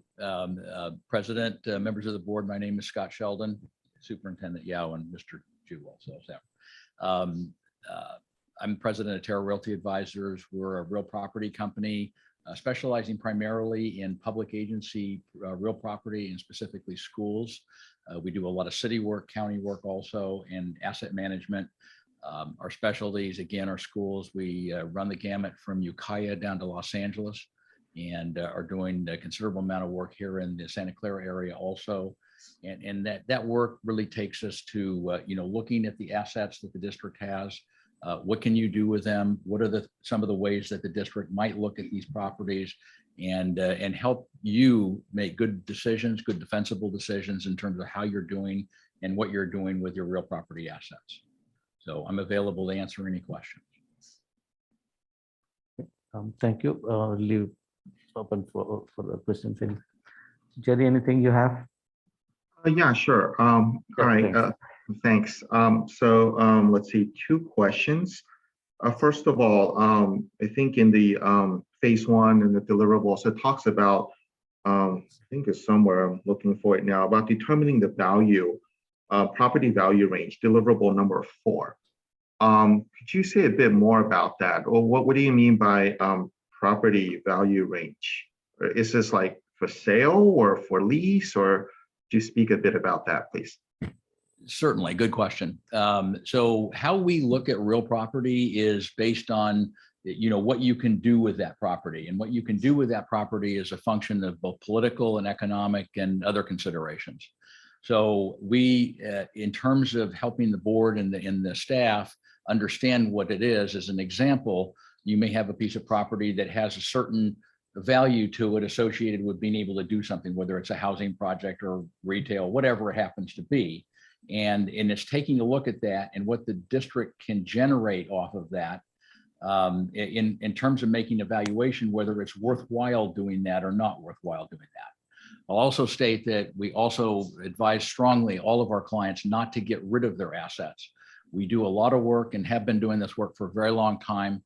Demographics, and you just went through a fairly nice exercise in demographics, runs typically in a 20 to 25 year cycle. So we've been brought in to help acquire properties from school districts that have sold their properties in the 70s when they didn't need it. And then fast forward 20, 25 years, and it's a different world, because one of the things that you're looking at in your demographics and how you're doing a student generation, but it's only in new housing. And what you'll see over time is that existing housing, people grow up, they have kids, they stay there for a while, and then they sell and a new family comes in. So there's different trends in that. And again, I'm talking from 40,000 feet right now. But one of the things that we want to be able to do is take that snapshot in time right now and say your property can support this kind of a development. And we always look through it with the lens of the developer. And what would that be worth? And then it's up to the board to make a decision of whether, from either a political or economic or other consideration, it's worth pursuing. So, but again, the takeaway that I would like is that don't get rid of your assets. Whether you do something with them via an exchange, whether you do something with them by leasing either the land or the buildings or whatever, that's some of the advice that we would be providing to you in terms of that scope.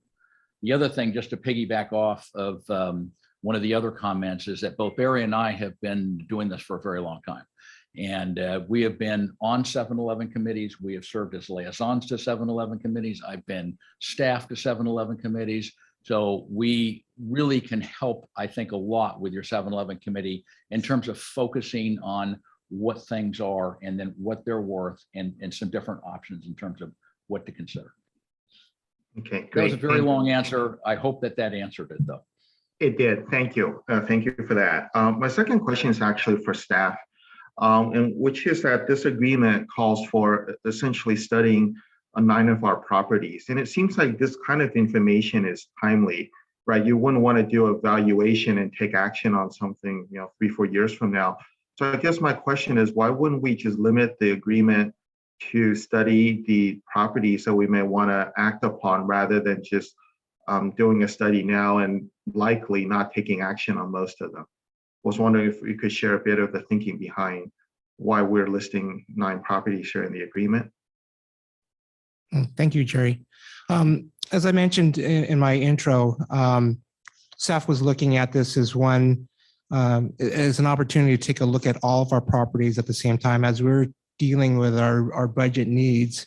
I think it's critical that we start looking at our current leases and making sure that we're getting current market values, and at the same time exploring what other possibilities are out there that are beyond what we have thought about.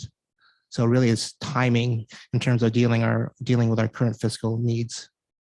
Okay, great. And thank you, Chris. Those are my 2 questions. Thanks, Satish. Thanks, Jared.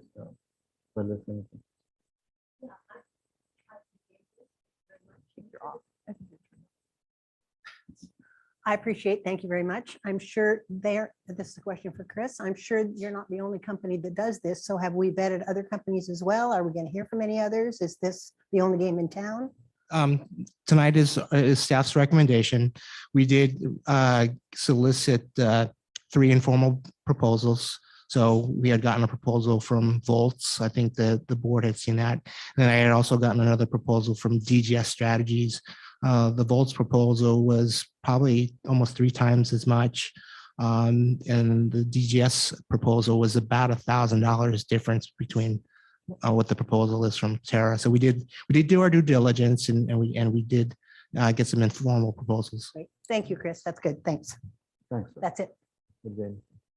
I'm just curious, as you've said that you've done this for a while. I don't know if you can answer this or not, but like I'm curious, what are some of the maybe more not as common or unusual uses or things or creative uses that you've seen with properties and things like that that school districts have done, if you're allowed to disclose that? Well, again, in terms of, we are very creative. I've been a developer for 40 years and, and we've been doing this for 20. So we look at it through what the lens of the marketplace would be. So in terms of creative things, we've done mixed use properties in terms of development. The most complicated transaction I ever did was with a school district and with a city and with Caltrans and with PG&E, and it was a 4-way exchange of property. And that took about 2 years to put together, but it was a benefit to everybody. And the school district, who was our client, was able to expand an existing elementary school and make it into a middle school because they were able to acquire more land. It also was a transfer of rights for parkland in a different part of the city. We've also we do work for the Santa Monica Malibu Unified School District. And one of their requirements was they have a high school, Samo High, and it's on about 25 acres of land in the middle of Santa Monica, which is fairly pricey real estate. Bless you. And we put together a proposal for them because their requirement was they wanted 50 acres of land in Santa Monica to actually build a full scale high school. And Santa Monica is fairly well built out, just like Cupertino is. And and we came up with some different options in different areas. The issue was that the land price was about $1.2 billion to acquire. But then we started working with the city and they have an airport there. And so they're closing that airport. So we're in the process of acquiring a portion of that airport, which is on the fringe of the district boundary, but is within the district boundary. So that along with, doing underground parking with fields on top of that. Because again, it's all a function in our world of economics. What are the economics of this? And if land is at $600 a foot, which we have some clients, Santa Monica is one of those, what can you do on that? Because it all relates back to floor area ratios and how do you build that? How do you develop that? What do you do with it? And again, there's lots of different options and answers on that. Did that answer your question? At least partially. Yeah, yeah. So then you had mentioned 7-Eleven committees and helping on that. But is that what this doesn't seem like that's this proposal, right? Is because our 7-Eleven committee is almost done meeting, right? A couple more meetings for them. I mean, this proposal here is to provide guidance for staff and the board here, because as you are aware, the 7-Eleven committee will make a recommendation to the board. Ultimately, you will make the decision as far as what we will do with the properties, whether they're surplus or not. But if you do determine that they are to be surplus, and that starts the next question in terms of what can we do with the surplus property, either to lease or to find a tenant for that. So the Terra Realty will help provide some assistance in terms of how we're going to, continue that process. What may be helpful for the board, I'm Barry Schimmel. I've grown up in this valley my entire life. In fact, I was a student at DJ Sedgwick in the 3rd and 4th grade in the Cupertino School District and did very well. So my education was pretty good. Some of you that have been here for a long time, I grew up when there used to be something called Futurama Bowl, which was on Stevens Creek and 280. And it's now a big shopping center. It used to be Strawberry Fields where I played baseball. I've not only gone to school here, but I have a school background. I've been a superintendent and a deputy superintendent. I still live in the area and I know the schools, I know the property. Why Scott and I got together 8 years ago, because we had a similar philosophy. And that philosophy was, I spent 12 years of my life as superintendent in almost every position in San Jose Unified. And unfortunately, they've sold many of their schools. We went through this in the 70s and we sold the schools and the money's long gone. And so is the property. And we believe that it's an asset of the community. And we believe in exchanging properties so you keep your net value in the district. You may not need it as a school today, but what could we produce if the board so chose that would bring in income along the way till the housing market changes or the different kind of population. When I grew up here, there was no Apple computer. We had strawberries and apricots and those kinds of things. In 1975, Apple came and it changed the complexity. None of us know what's going to happen in 2050. And so that's what I bring to the table of knowing the community, knowing the schools, and knowing what options would float in the school community. Because as Scott eloquently said, it's not only what you can do legally, what your community will accept, what they want, and what are other interests that we may be able to bring together. We've done things like sports fields. We've done things like gardens. We look at the community and understand it. We don't come in and put something on top and give it to you. We bring you options. We narrow it down. We get your feelings and direction, and ultimately look at the amount of money that the option might provide to the district for how long and when, and what other community benefits might be available that the board can support and understand. So it's very, very complex, and I don't think there is another firm out there that does that. But we maybe pat ourselves on the back.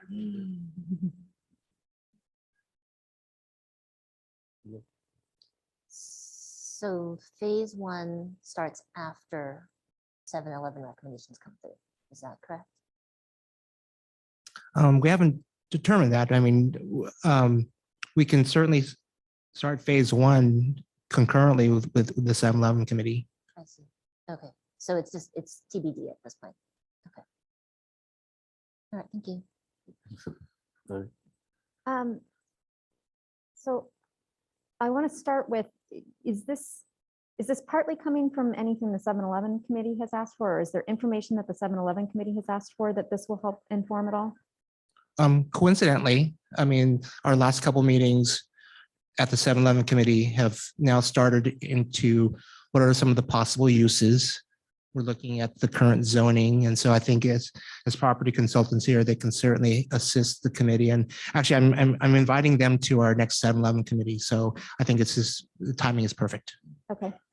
And then to sort of follow on to Jerry's question, is part of, and maybe you can educate us because none of us have ever been through this before, because the last time we did close schools here in Cupertino was in the 70s and early 80s, as you were saying. And so is part of the process we had talked about looking for leases and tenants and things, is part of the process for determining what those might be for fair market value, understanding the overall value of the property itself? Is that why we're seeking an assessment Yeah, of total value? I believe so, because it's all that information needs to kind of be factored in at that time.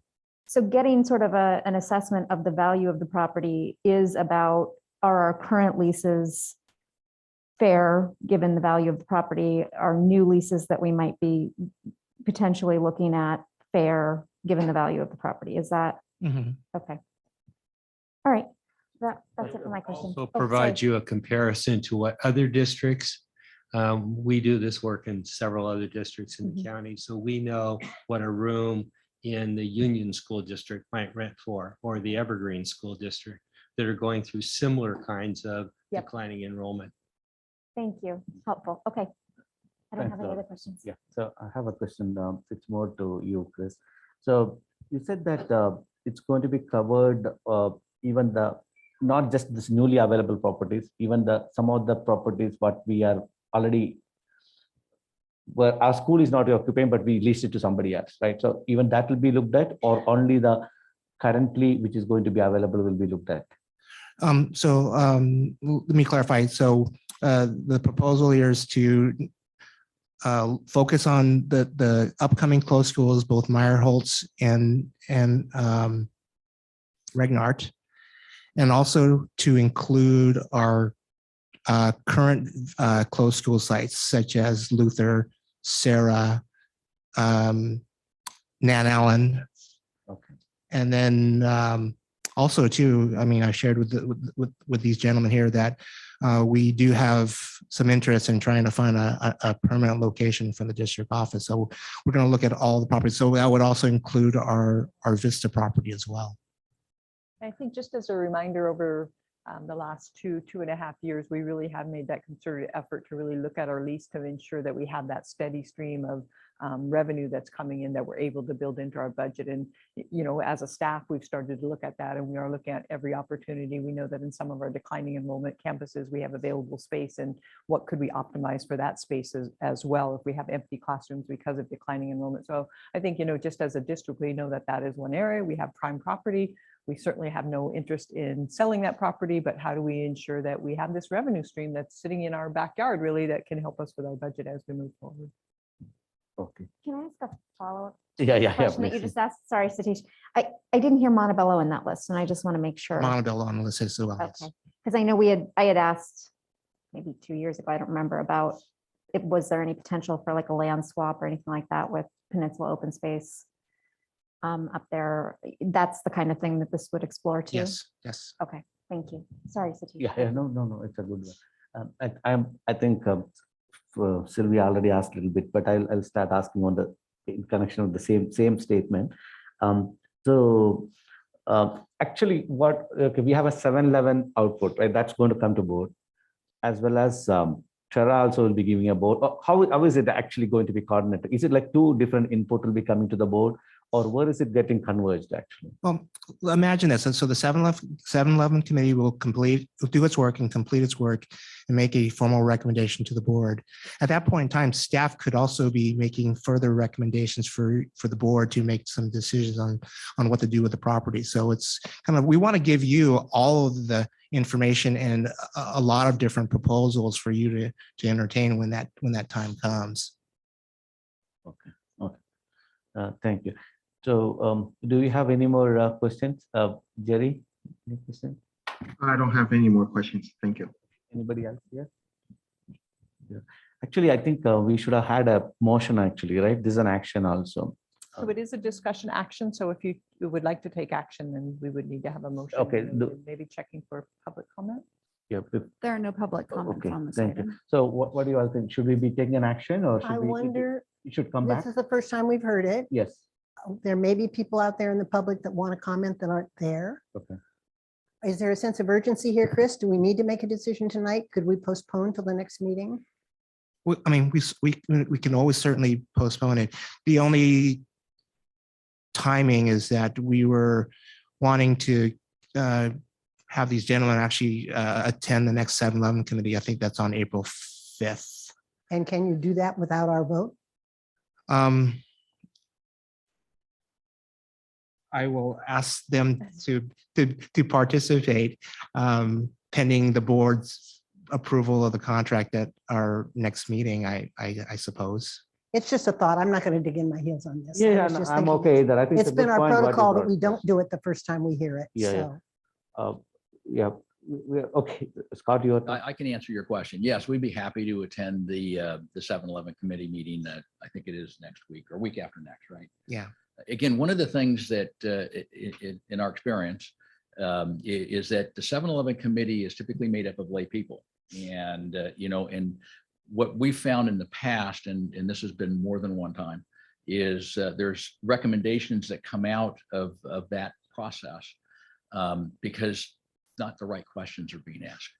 And there one up in Ukiah, we just went through this and they had a 7-Eleven committee and they said, well, we want to dispose of this and it was worth $2 million, this piece of property. And then we came in and said, on a good day with the sun shining and no COVID and no nothing else, this property is worth $400,000 and here's why.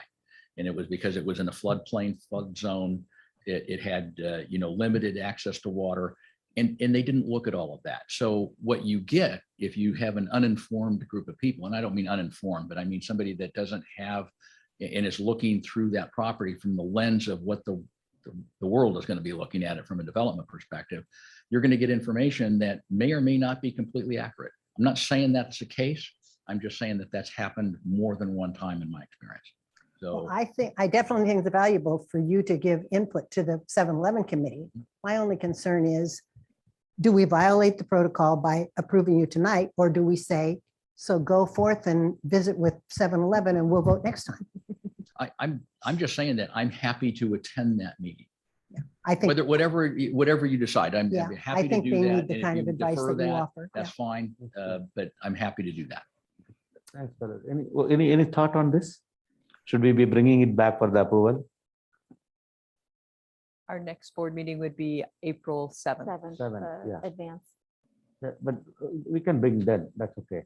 Yeah. It's the will of the board. It's not mine. No, I'm So saying, so, yeah, even though it's a board advance, we can still have it as part of that, but if we can wait, right? So what do you all think? I mean, I'd be comfortable with moving it tonight if there's an interest. I mean, I do think it was posted with this agenda. I think anybody who wanted to have a chance to comment could. I also agree with Phyllis that we try very hard most of the time to have things come twice.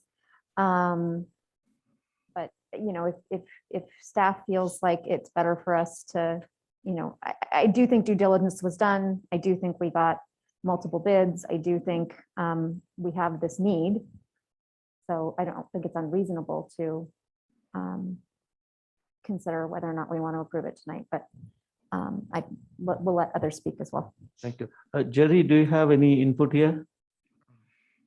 I'm okay either way. I think I like the two gentlemen that were here. I think they know what they're doing. I agree with Lori. This is the need we have. We certainly could use professional advice in making the best use of our property. So I'm okay moving it forward. I'm okay waiting till the board advance. So Okay, thank you. Sylvia, My preference would be to not have an action item during a board advance. So in that sense, I'm okay moving it forward, given that we know that there's been other bids, that Tara's been vetted, and that, you know, the thing, well, I agree, I see both sides. I see both sides, but I also feel like it's important not to have an action item during a board advance. It's supposed to be a study session. So I would prefer, and I also think, given that 7-Eleven is moving, is going to continue on, and we do want that advice and guidance, I think that would be, I think it's important. Okay, thank you. That's a good input. And I think my point here is, what is that from now to the next? I think as a protocol, I agree with, you know, well, traditionally we have been doing that, like with first presentation, then later go back. But what is that anything, unless we are expecting something different or something more information from now to the next meeting, are we expecting anything more? Well, and I think Sylvia raises a good point. We don't typically vote on things at an advance. Okay. So that's another thing to consider. Okay. Then I think, are you okay? I think you had a. Yeah, I think, I'm good. I'm good. okay, then I think we have a consensus here. So can we have a motion then, if that's the case? Sure, I'm happy to make the motion. So Okay, moved. thanks, Lauren. Any second? Okay, thanks, Sylvia. Can we have the roll call? Trustee Lou, Aye. trustee Cunningham. Aye. Trustee Vogel. Aye. Trustee Leong. Aye. Trustee Manhattan. Aye. Okay, thank you, motion carried. So Thank you. Okay, appreciate Scott and Barry. Thank you. Okay, so let's go to 10.2 then. This is the approval of professional service agreement for pre-election services. So tonight we are bringing back, we did have our initial first conversation back in early March, based on discussion and feedback from the board regarding even the concept, the conversation around parcel tax and our general bond. One of the indications from the board is that there was an interest in polling. And so we are bringing back a recommendation tonight to secure the services of going out and polling to see what the interest support would be for our community for either the parcel tax or for the bond. And again, good evening. So at this time, may I introduce our special guest, Dale Scott from the Dale Scott and Company. He has a little presentation here to talk about his services as well as introduce himself.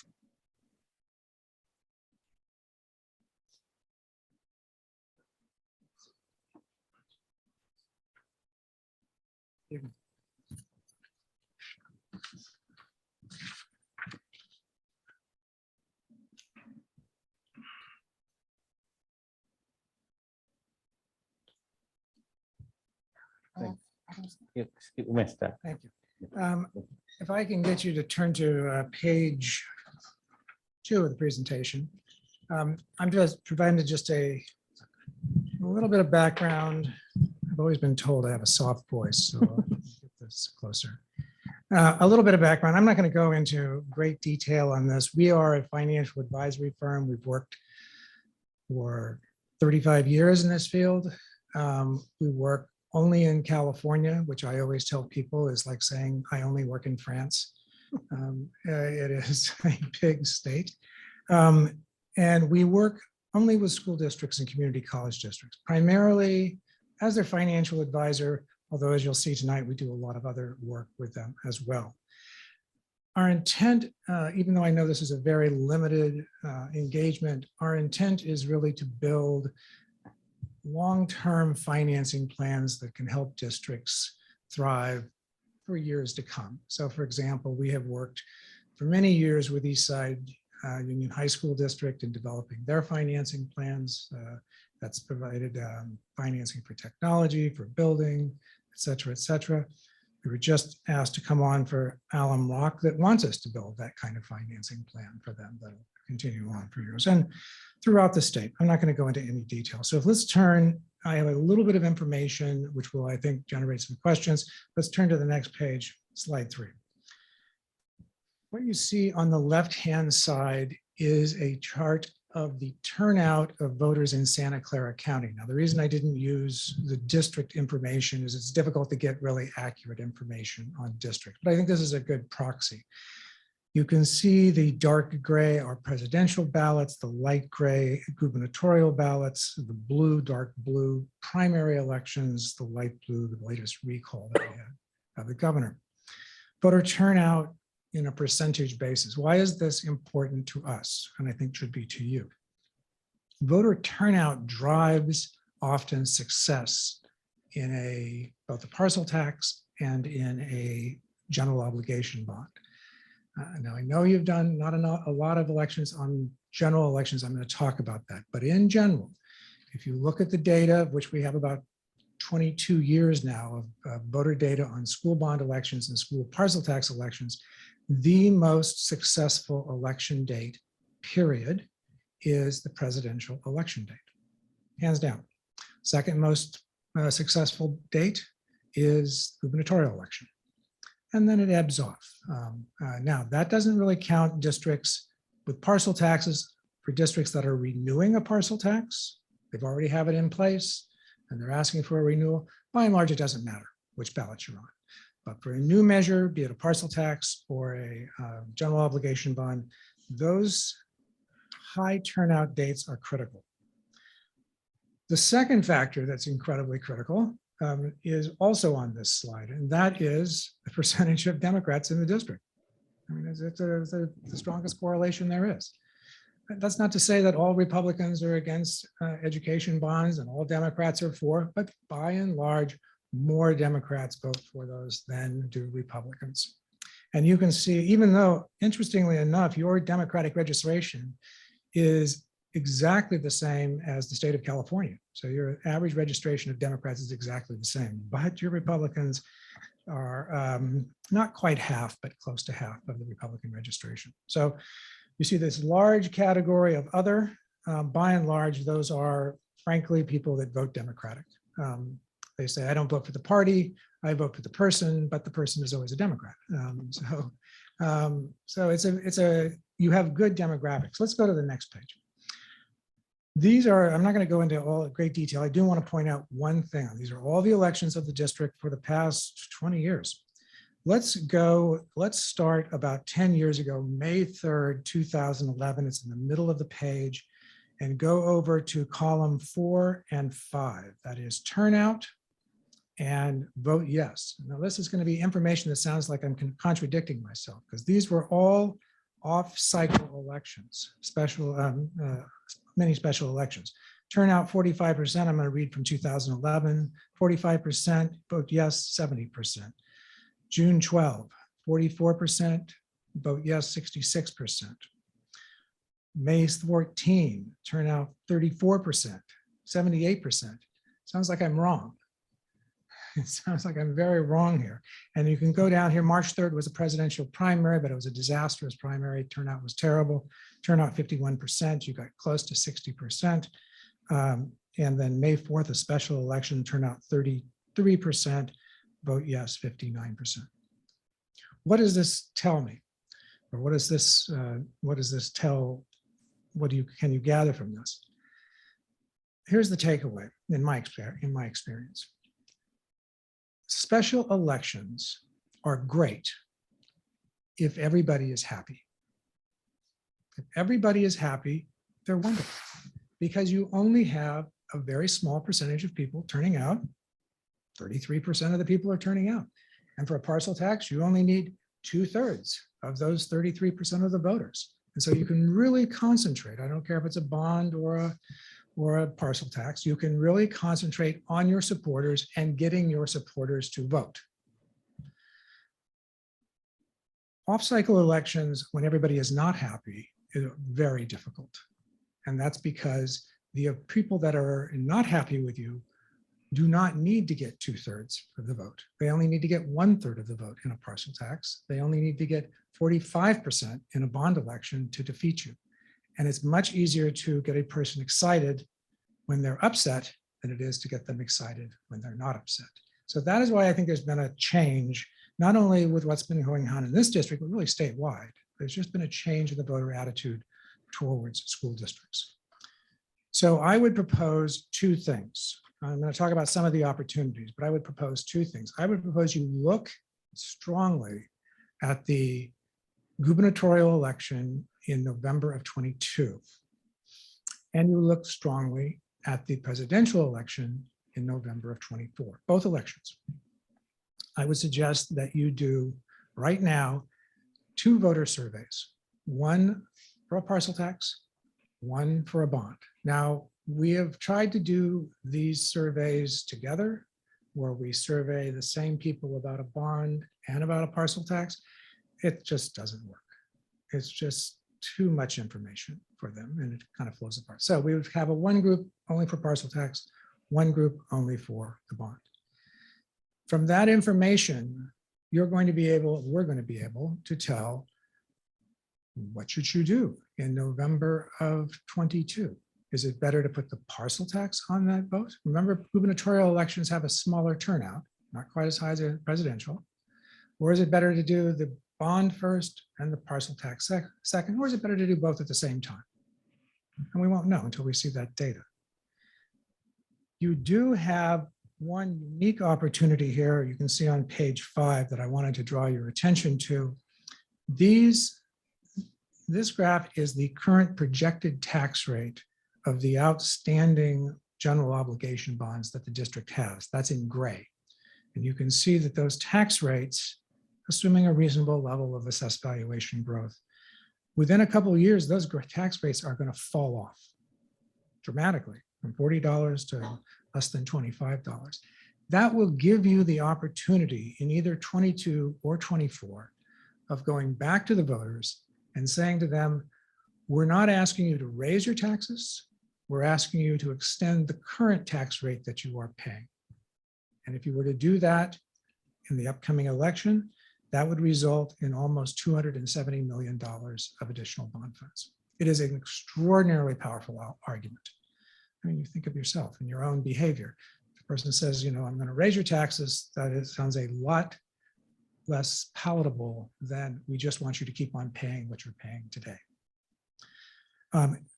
We are doing testing on this in many communities right now across the state. I would say we probably see a 10% change, 10% increase in voter approval between new money and an extension.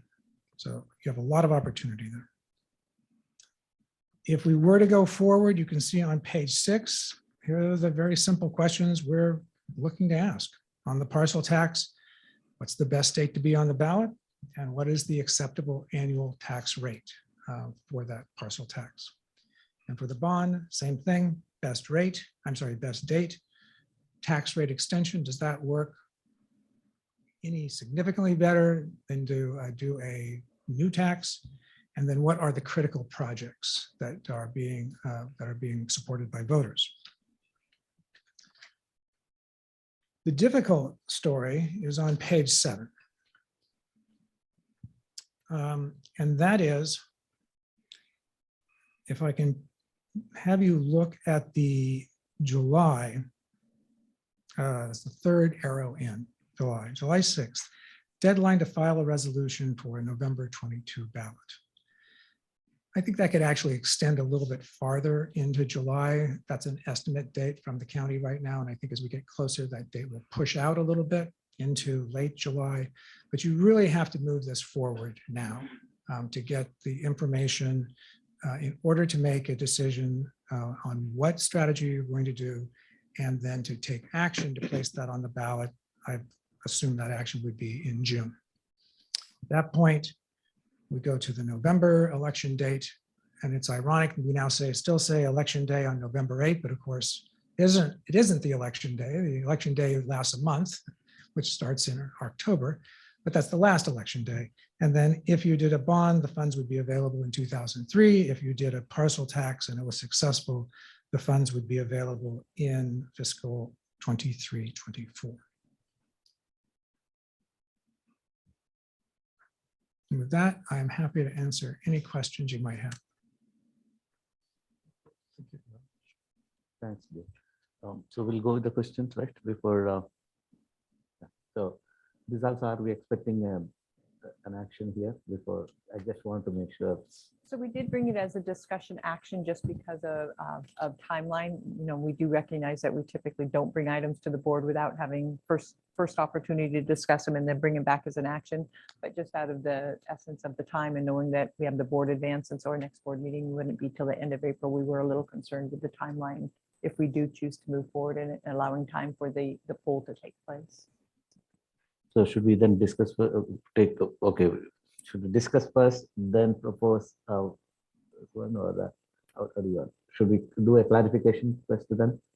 The typically action things we'll have to have a motion, right? So should we go for a motion first and then discuss, or should we first discuss this is because this is the first time, same thing goes back to what Phyllis said earlier.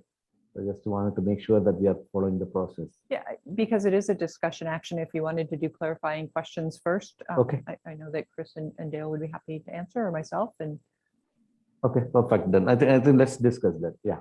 So again, the same order will go. Jerry, do you have something to ask? Yes, I do. Thank you, Satish.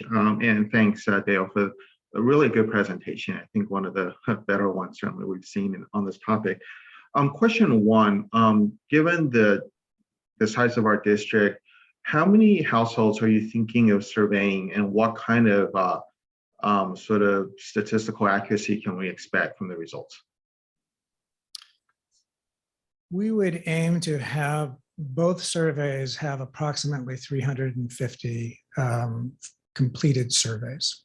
That would produce a margin of error in the 4.5, 4.7% range. That would be my bet.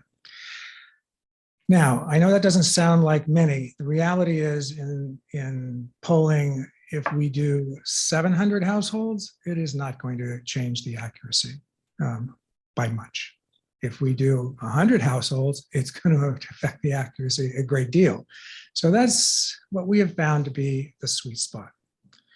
Let me just make one more note about that. We are not going to be interviewing, we are not going to have the professional firm that does this for us interviewing households. We're looking to interview voters. We're looking to interview voters who vote. It doesn't do any good to interview a voter who doesn't vote. And so there's a lot of work done in trying to figure out not only balancing that sample with the demographics of the district, but making sure you balance that sample with who do you think is going to turn out, which frankly is different in 22 than it is in 24. Thanks. Okay. All right, thanks. So about 350 voters, about 4%. So what you're saying is that, you know, we're not going to get much more than that, give or take 4% is going to be where it is. All right. The second question then is around your fee structure. Notice there is the 20,000 is contingent on the passage. I just want to kind of make sure. So we only pay that if the measure passes. This seems kind of interesting. I hadn't really seen this before. I believe the survey is 17 is paying. Oh, right. It's choice, right? There's a 20 and a 17, I think. I think there was a segment that was for the survey and another that was contingent on the passage of the measure. Just wanted to understand a bit more about that. So that is really. Yeah, it may not be the wisest business strategy in the world, but give you that, but it works for us. The survey, a lot of that money, frankly, goes to the firm that does the interviewing. They interview cell phones, landlines, and there's also an internet section of it. And that tends to be pretty expensive. Our work is really sort of putting it together, presenting it. There's not a great deal of time and effort that goes into that. And so I'm comfortable as long as we're not paying those people to make it. In terms of a contingent fee on the pre-election work, I know it sounds nuts, but I mean, we win most of our elections, and that's just the story. If we're going to make a recommendation to move forward, it's highly likely you're going to win, and I'm willing to take that bet. I think it makes everybody sharpen up their pencils a little bit, work a little harder. So that's how we do it. So you are coming back with a recommendation, not just the results, but your interpretation of those results and a recommendation for action. Yes. Oh, yes. All right, great. Thanks, Dale. Thank you. And no more questions from me, Satish. Yeah, thanks, Jerry. So I missed something along the way, I think. I'm a little confused about your services. So you do both polling and campaign consulting? So we do the polling, but to be clear, we farm out the collection, which is really the biggest part, the collection of the data, the phone calls, the data aggregation, et cetera, et cetera. But we do the interpretation, and I'll be doing the presentation.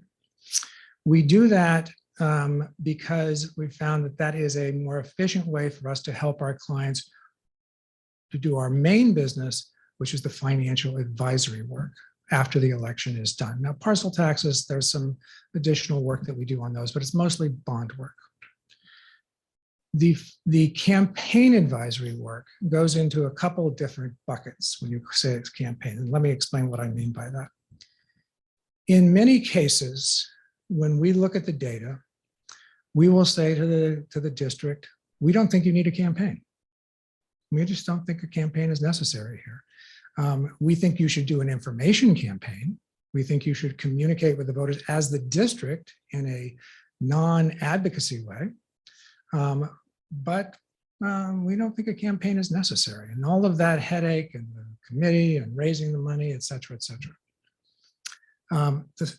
In 2020, we ran 25 campaigns, 25 elections, and I think the vast majority we did not do campaigns on, and we won 85, 90% of those.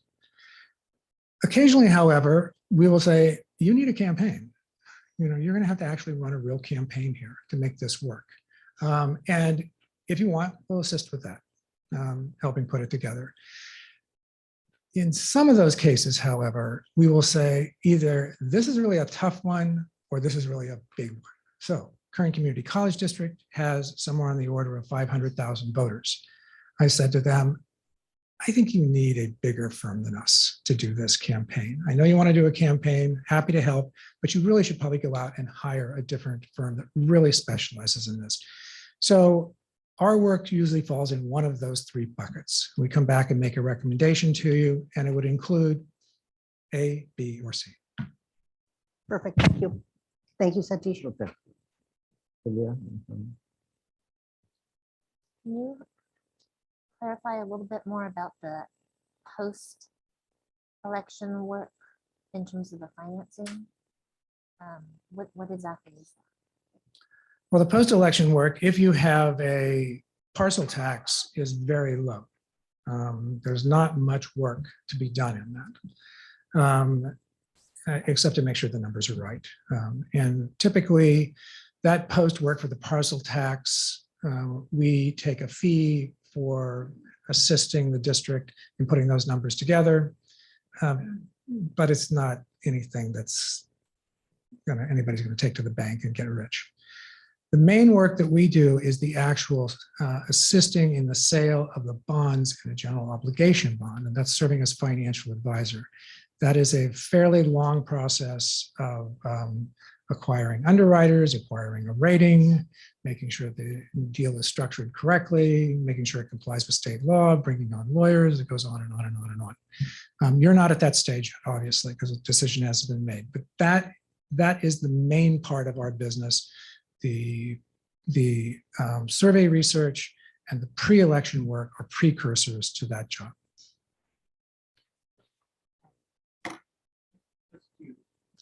Just to add to that, I mean, as tonight we're talking about the pre-election services and the voter research, what Dale's primary business is doing financial advising, and we currently have another contractor that helps the district. Piper Jaffray has been involved with all of our bond sales and refinancing. So we're not making any recommendations at this time to address the future needs as far as the district's issue when it comes to issuing the bonds. But tonight we really wanted to leverage Dale Scott's company's experience in terms of the pre-election services and the voter research. And so the pre-election services then also includes recommending like a number in terms of? A number meaning what? Like how much we should ask for? Yeah. Well, on the parcel tax, it is the level of the parcel tax and the duration of the parcel tax. And on the bond, it is the type of bond, the duration of the bond, the tax rate of the bond, and the total amount of the bond. But, and then you would recommend to campaign or not to campaign, but it doesn't include actual campaign consulting, or it does? No, because campaign consulting would not be contracted through the district. That would be a separate campaign committee. Committee money, yeah. Of course, yeah. Okay. Thank you. Sharon on. Hi, thank you for being here with us. I have a couple of questions. So on the Go bond, you talked about extending as opposed to new. Is there a scenario upon which you do a coupling of that, of both of those things? No, Okay, so you do one or the other? one or the other. Okay. And so that's part of what we'd tease out with the polling would be the tolerance for both of those things. One or the other. Right, okay. Or respective tolerance of each one, yes, okay. And so then for, still on the Go bond, that also is respective tolerance for each one and the amount of respective tolerance for each one. So kind of the range of funds that might be tolerated versus might not be. Or is it more about the kinds of projects the community would be willing to support and what they might not be? Well, let me describe, I think this will answer just, it's probably a little longer answer than you wanted, but I think it'll answer a number of questions. The way these surveys work, and they're fairly standardized, frankly, the way these surveys work is after you get a person on the phone and get them engaged, then without any information, an example of the ballot language is read to them. Much like many people vote, frankly. I mean, that's the first thing they read is the ballot language. And then you get a measure of where you are.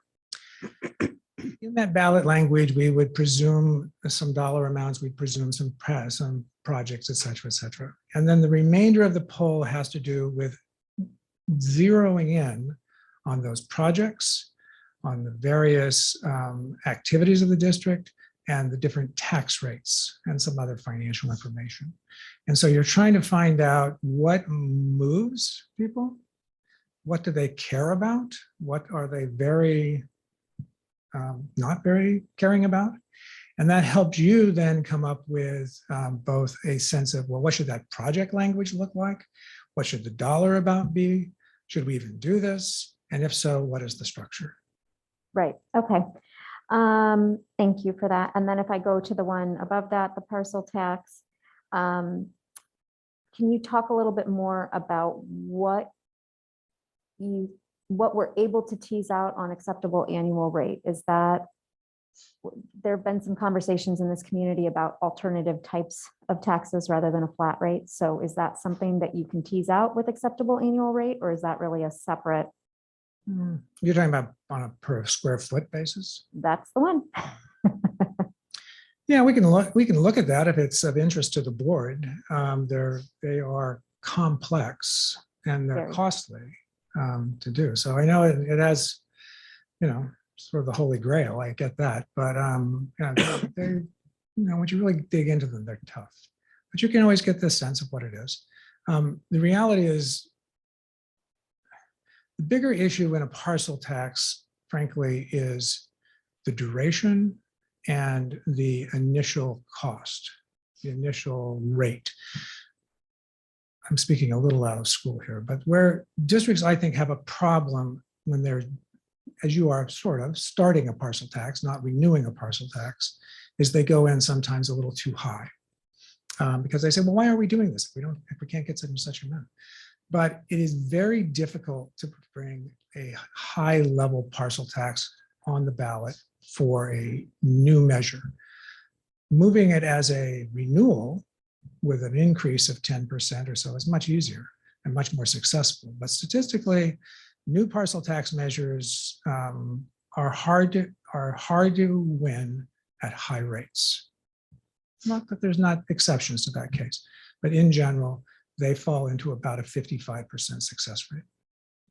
So, Indeed, as we've experienced. It would be if we went It in is a renewal. November. Yeah. This is a renewal. Yeah. And so I guess if I follow on with this, if what I'm hearing you, so there, how do I want to ask this? There is an interest from members in the community to have that question posed. And I think there is a good chance that if we don't at least pull it and sort of get an answer, that then it becomes a part of the conversation about whether or not we even go out for one at all. And so is there, like, what does your experience tell you about, would we even ask? no, I don't think it's a problem asking. That's, I mean, this happens all the time in polls. I mean, to give you a different example, you can state the tax rate on a bond by either dollars per $100,000 of assessed valuation or cents per $100 of assessed valuation. So you set up two groups, you do what's called a split. You ask one group, one half of the group, the cents, one half of the group, the dollars, try to see if there's a difference between the two. And so it would be similar, very similar, of doing a split in the poll and trying to see, does one make a difference to the other a great deal or not at all? And does knowing, and I don't know where my colleagues are at on this, I don't know if anybody else would want to do that or not, but if so, would you still use your original 350 sample size, or would you do two equivalent sample No, sizes? you do it within the same sample. You do it within the same sample. Okay. I think that's it for me. Okay, Satish. Thank you. thanks, Laurie. I think most of the things have been covered already, but I have, I think, one question on the survey question. So would we be able to see the questions, or would we be able to give some feedback on, some of the, because you may be doing a standard set of questions, but with our past experience, especially with one of the slides which you said that two partial tax we had.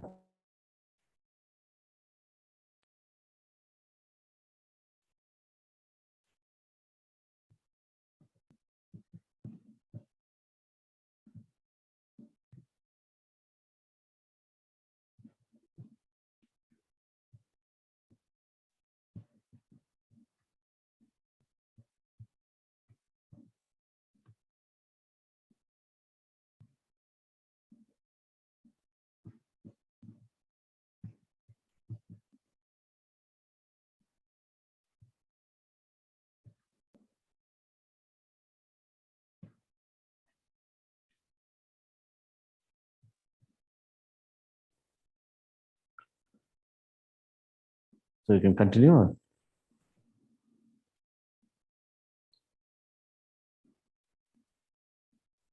Jerry, I don't know if you can hear us, but we lost Wi-Fi in the room temporarily, so they're working on getting it set back up. Thank you. Yeah, everything froze here for a bit. I was trying to, good thing you told me I was about to reboot my machine, so thanks. Yeah.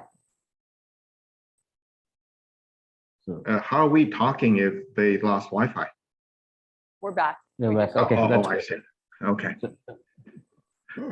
Jerry, you are done, or you have more questions, clarification? I don't have any more clarification questions. I have some thoughts and comments, but no more questions. Thank you. Okay, so then we'll wait for that. I think, should we go for, so what's our approach here going to be? Again, like I'm bringing back this, So we had to make sure that, so if somebody would like to make a motion, that would put it out on the table, then it would be up no, to are we somebody okay with second. that? Like, you all are okay, right, with the, bringing, we're doing it this time itself, right? Any concerns or anything? Well, we can, if the discussion leads us to the point where people aren't comfortable with voting tonight, we table it, Okay, right? So, I mean, all the options are still open, even if the motion gets made. okay, let's look. Okay, then public comments also we need to, so. There are no public comments on this item. Okay, thank you. So then let's put I think let's keep the, go for a motion, and then comments. I think Jerry has comment, and others, if anybody. Can one of you make a motion? I move to, I guess, and approve the service agreement with Dale Scott and Company. Okay, thank you, Jerry. Who can second the motion? I'll second, that's fine. Okay, thanks, Lori. Okay, so any discussion we need before we vote? So, any more? I know we did some clarification questions, but within our board, yeah. Too many, yeah. I guess I want to tag on to, I think, a question that Lori posed during her deliberation. I would be interested in learning about the appetite from the community on a square foot. I guess my question is, though, if we're doing a renewal, and maybe this question is a question for you, Dale, since we currently have a per parcel, wouldn't a renewal need to be per parcel? So if we looked at square foot, does it not make it a renewal anymore? Or could you say a bit about that? Well, according to my notes, your parcel tax expires in June of 23. Right.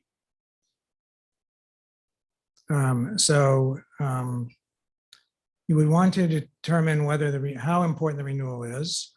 There are ways to structure it where it is a renewal, but at a increase.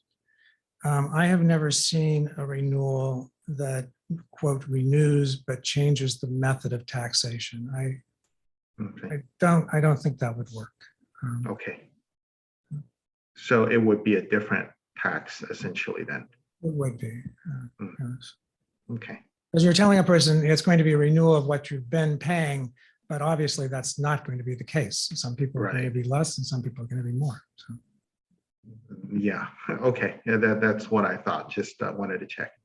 Thanks. Any of you have any comments? Lori? Yeah, I mean, I am interested in certainly hearing from our community. I think this is the right way to do it. I'm also, I think we ask staff to bring forward recommendations for experts to come inform our decisions because they are experts. So I think for both reasons, it makes sense for us to move forward. I want to hear from the community. I would like to hear, the advice based on what we hear from the community about what we should do and what strategies might best support the work of the district. I guess that would be what I would have to say about that.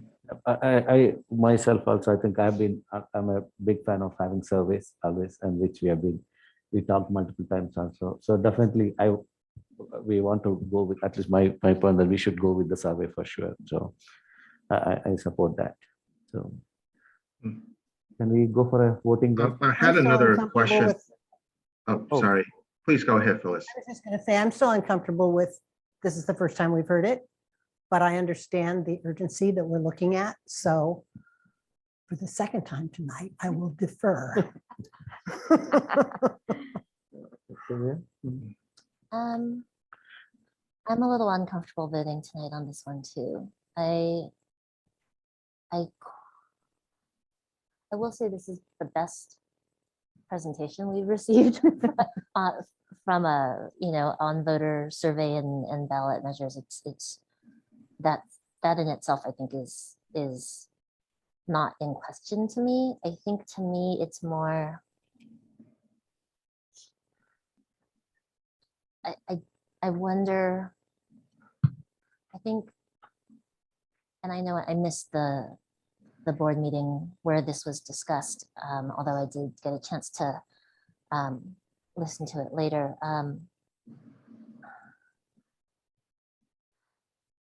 I just don't know if we're going to do a renewal and it's a straight up renewal, if we need a survey for that. So I guess I think I'm not ready to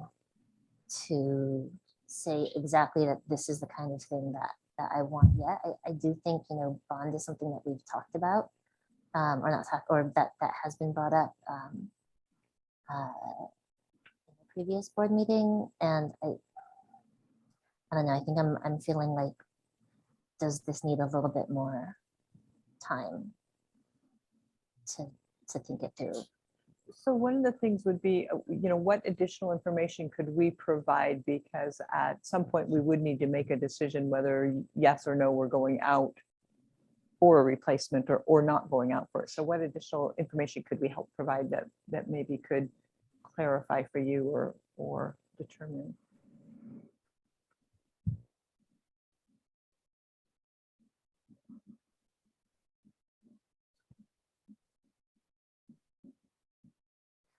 I think that's the same question I have back is what would the survey determine for us on a straight up renewal? I guess that's the question. But I guess if we haven't decided on that yet, then it can provide some additional data. I think one of the values of going out for the polling now, reflecting on our conversation from earlier in March is just, we do hear from a portion of our community that says we're not going to support the district. We hear from other portion of our community that there is support. And I think just really before we make that decision, we've had 2 parcels that we went out for that were unsuccessful. And so I think there is some of that hesitation to go out a third time and really wanting to, the invest this $17,000 for a survey versus moving ahead and investing the cost to put it onto a ballot is much more than a poll. And so, if we're undecided at this point, I think the cost risk of the 17,000 is well worth it. If it comes back and the recommendation is don't pursue the parcel tax, that's unfortunate, but we know, we don't pursue it. There's no future cost. But if there is a positive comeback from the poll and it says, there is a chance that, I think you should go for the parcel tax. We know the rewards of passing and renewing that parcel tax are, extraordinary. It's at 8.6 million that we've taken out of the budget for our multi-year. So that's kind of weighing it in that sense. There is a cost. The other decision is we do nothing and we don't pull, we don't go out for a renewal of the parcel tax and just let it expire at the end of 2023 and, watch the $8.6 million disappear. I just 2 kind of random thoughts. One is I think polling is necessary because it sounds like from what Dale is telling us, this is going to be the first time that we've had a polling company come back and say, you should go for it or you should not. Other polling companies have said, well, this is the data, you make up your mind. And it's kind of like, yeah, we don't know what we're doing. And the second thing is, what's the second thing? Did I just have a senior moment? The notion of should we conduct a campaign or not? I mean, I've been involved in the last 4 winning campaigns and 2 losing ones, very involved. I mean, like chairing them involved. And for somebody to say to us, you don't have to run a campaign is huge. And maybe he won't say that to us, but that would be nice to know if it would be necessary for us to do that or not, because it is just such an incredible amount of work. So that's my 2 cents for what it's worth. Thank you. I would add to, I think specifically to reflect on Stacy's comments, we heard a lot from teachers tonight, and that's what our current parcel supports, is our teachers.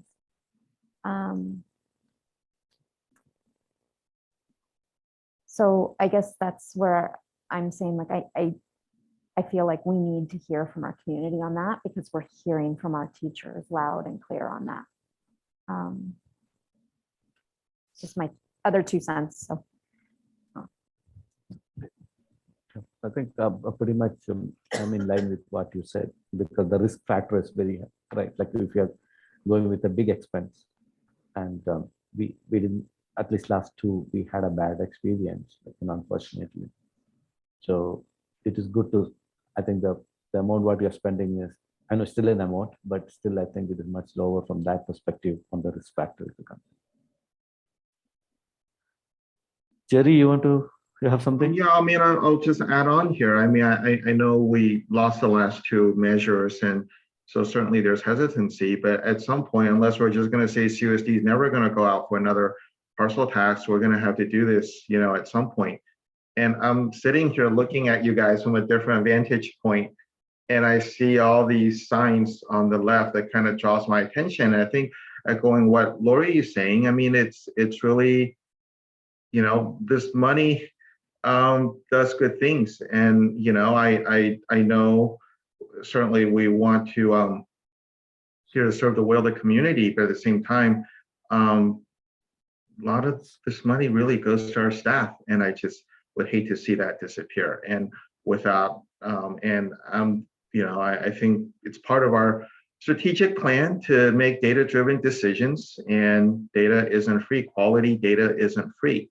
Anyone who works in this field knows that. And so for me, I think echoing what Mrs. Yao said, I think $17,000, yes, it's money, but it's the cost of making informed decisions. And I just really like Dale's professionalism. Dale, you should go back and look at some of our other presentations we've had. So particularly the fact that you're not just coming back with raw data, but I think sharing your expertise with us on the sort of the recommendations. So yeah, I support this going forward, definitely with the polling. I did have a question related to it, and not to derail the topic here.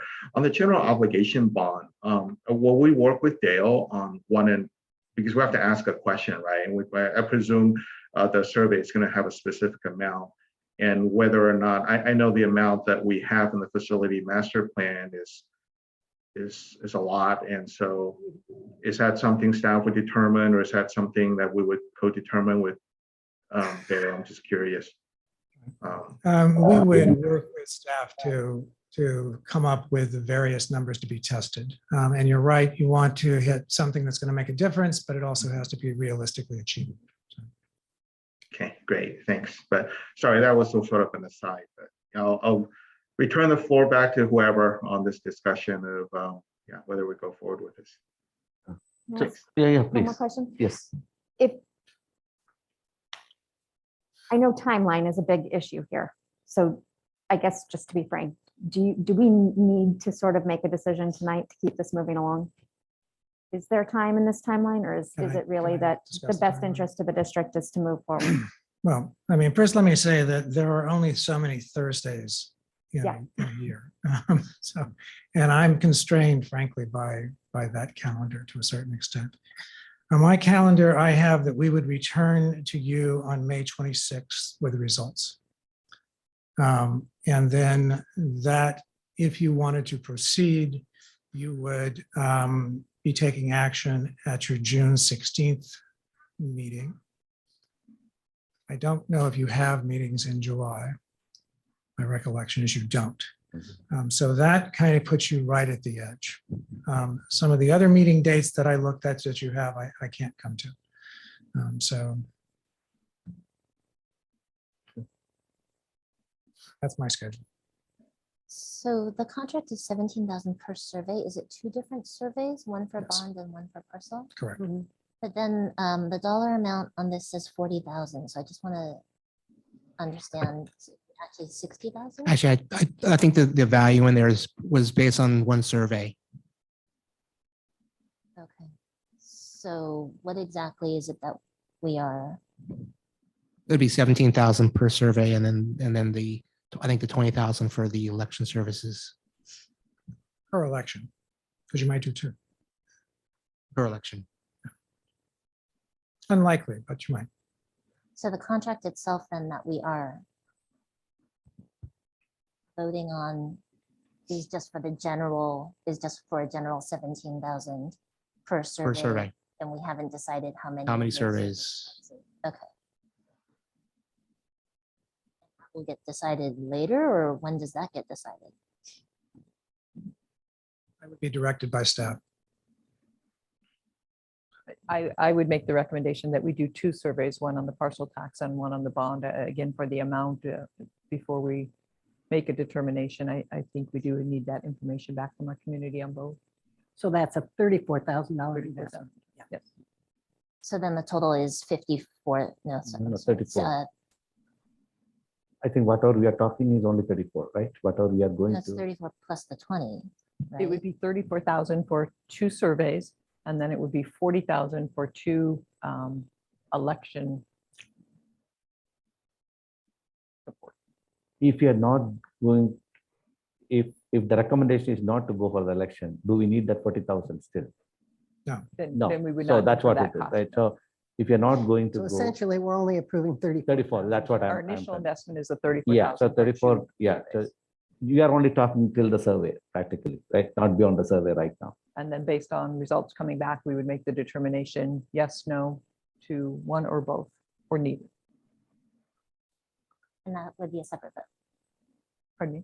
That's a separate vote, right? That's, It would be, we would bring it back with the information on May 26th, so then we would have that discussion and action. and that would be a separate contract, or is that, or this is already kind of pre-determining? Well, if you decide not to go forward, then there would be no payment under the contract. If you decided to go forward, it would be under the contract that you are voting on this evening. I see. Okay. Okay. I think my colleagues bring up a lot of good points in terms of, and I will say it is the first time that we are hearing from a presenter that you would come back with an actual recommendation versus just the data. And that does mean something. I think that's important. And so I'm more ready to vote today, given the deadline. So I don't know if we again want to think about that time frame of when to vote, because I know it is against protocol. Well, like I said before, for the second time tonight, I'm going to suck it up. So any more comments? Otherwise, I think we have a motion on the table. Should we do a roll call? We all are comfortable, so shall we go with that? Sure, why not? Okay, Ellen, please. Excuse me. Trustee Lou, Aye. trustee Cunningham. Aye. Trustee Vogel. Aye. Trustee Leon, Aye. trustee Madhato. Aye. Thank you. Thank you. I Dave. also Okay. brought copies for each of you of a book I published a few years ago called Win-Win. It is on the bond election process and afterwards. So it's not quite as boring as. Thank you. Thank you. Appreciate it. Thank you, Dale. Okay, Night. thank you. Okay, so let's go to the board activity 11.1. Anyone wants to share any activity? I don't have Same order, Jerry, anything? No, I don't have anything. Thank you. Okay. Phyllis, Yeah. We've had some emails recently from community members and parents about lunchtime and about students eating on the blacktop and on the lawns and some complaints about that. So I've been in 5 schools in the last 2 days, 3 yesterday and 2 today. And in both cases, I asked the teachers and the principals about the whole lunch routine. And kids are getting all kinds of choice. Yes, kids are still sitting on the blacktop and on the grass because they choose to, or because their families choose for them to. And it looks like it's a great solution. It looks like the principals are well informed. It looks like they're giving their teachers good advice about, and their noon duty supervisors good advice about how to manage that. So I am very comfortable with the way we're managing our kids and the way they're eating lunch and the fact that we're honoring the families and children's choices. So I just want to put that out there because we've heard so many things from our community about that, and I don't think it's a problem. So just for what it's worth. yeah, it's really appreciate that you sharing that. That's it. Thank you. Thank you. Anything, Sylvia? Yeah, so last week was legislative action week, where our local school board associations set up meetings with our local legislators. And so Lori and I met with, I want to say 4 or 5 of our state assembly representatives and senators to basically advocate for a higher base in our LCFF funding formula, a regional cost index, to ask for more assistance with STRS and PERS with the pension relief, to ask for more ADA relief, COVID ADA relief, because we all know that we're going to be facing that fiscal cliff pretty soon because of the way that they're counting attendance, and then advocating for some other bills that are going to basically help students. So I think they went well. We definitely got some support from from our legislators to go ahead and continue working with their Bay Area caucuses to try to advocate for us more. So, we'll keep meeting with them. But it was a good, I think it was a good event last week. Lori? So thank you, Sylvia, for highlighting that. For the County School Boards Association, we have moved on to our county supervisors. So we're making our way through our county supervisors, and we have some upcoming meetings with some of our congressional reps. So we're touching on all parts of government. So we have done state, we're doing county, as well as federal, for both advocacy and as well as just making them aware of what's going on in our local school districts and what the school year has been like for our students, for our staff, some of the things we're wrestling with. With our county supervisors, we've had a lot of conversations around, what our school district has had to do to mitigate some of the things that went on during the surge, as far as that the county was asking school districts to take on and do, which are really public health functions, and trying to talk more about, kind of partnership in the future, rather than it being expected that school districts are able to necessarily pick up all of that. And then a couple of the county offices came back and asked for a presentation to better understand school funding. So I've rolled back out School Funding 101, which I think some of you have attended when I've taught before. And so working our way through county staff and helping to educate them on how school funding works, because many of those offices were not so aware. And so they were happy to have that information. I will also just make the offer to all of you as you're doing your school visits with school sites. If you're hearing from the PTAs that there's a need for that, I'm happy to go do School Funding 101 anytime and talk parents through how the school funding mechanisms work and also our budget. And I think that is it. That's all. I don't have anything. So let's move on to the agenda setting. Any items which Jerry, you have anything? Anything, thank you. Okay. That's anything. Sorry. Okay. Thank you. I don't have. So I think we will, the remaining public comments we will take now. Okay. So yes, again, the same 2 minutes we'll go with, and yeah, please go ahead. Steve Greenfield, Barbara Woolley, Angela Zipser, if you could please raise your hands. Steve, go ahead.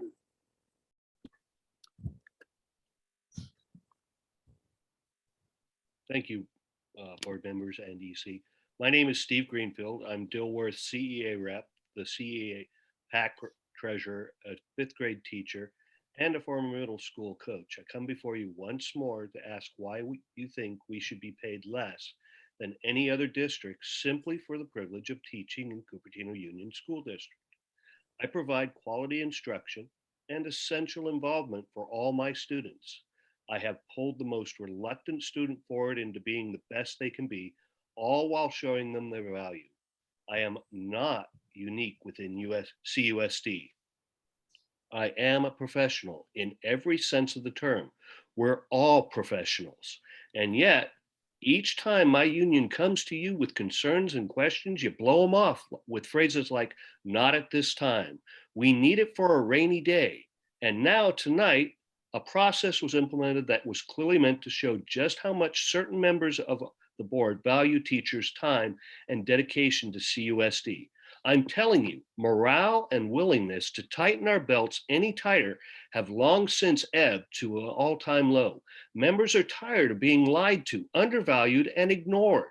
I hope you would lead us by example, showing us that you care about CUSD's future, its students, and your employees, but you're more concerned with maintaining the status quo, increasing a rainy day fund. Imagine if we said to you to roll back your salary to the district and office employees' salaries to what were paid in 2019 to add to an imaginary rainy day fund. How willing would you be to do that? That is precisely what you're telling teachers that they must do when, not if, you are faced with a massive exodus followed by no one willing to come to CUSD because they can't afford to, then you'll look at this missed opportunity with longing and reflect, if only we had met.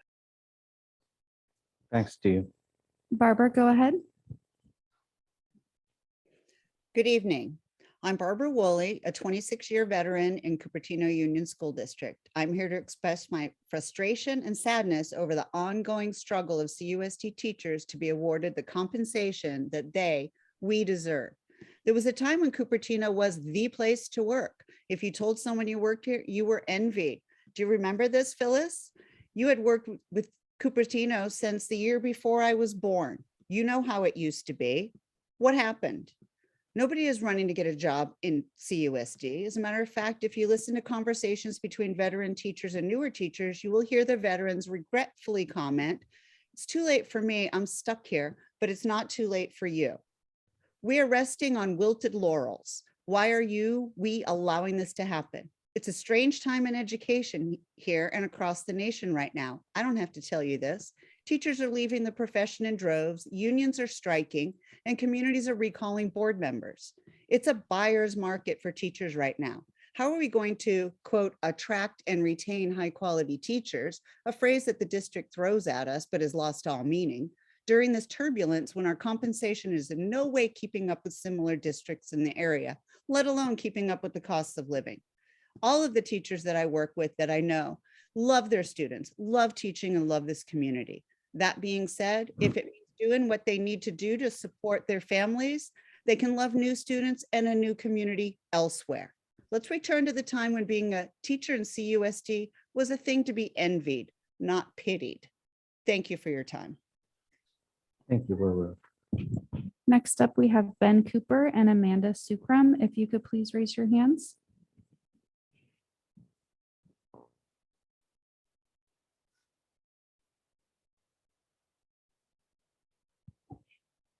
I do not see Ben or Amanda, and those were our last public comments. Okay, thank you. Then I think we are done with the public comments then. So I'll go to agenda meeting then. We're done. Yep. Okay, meeting is agenda at 8:44.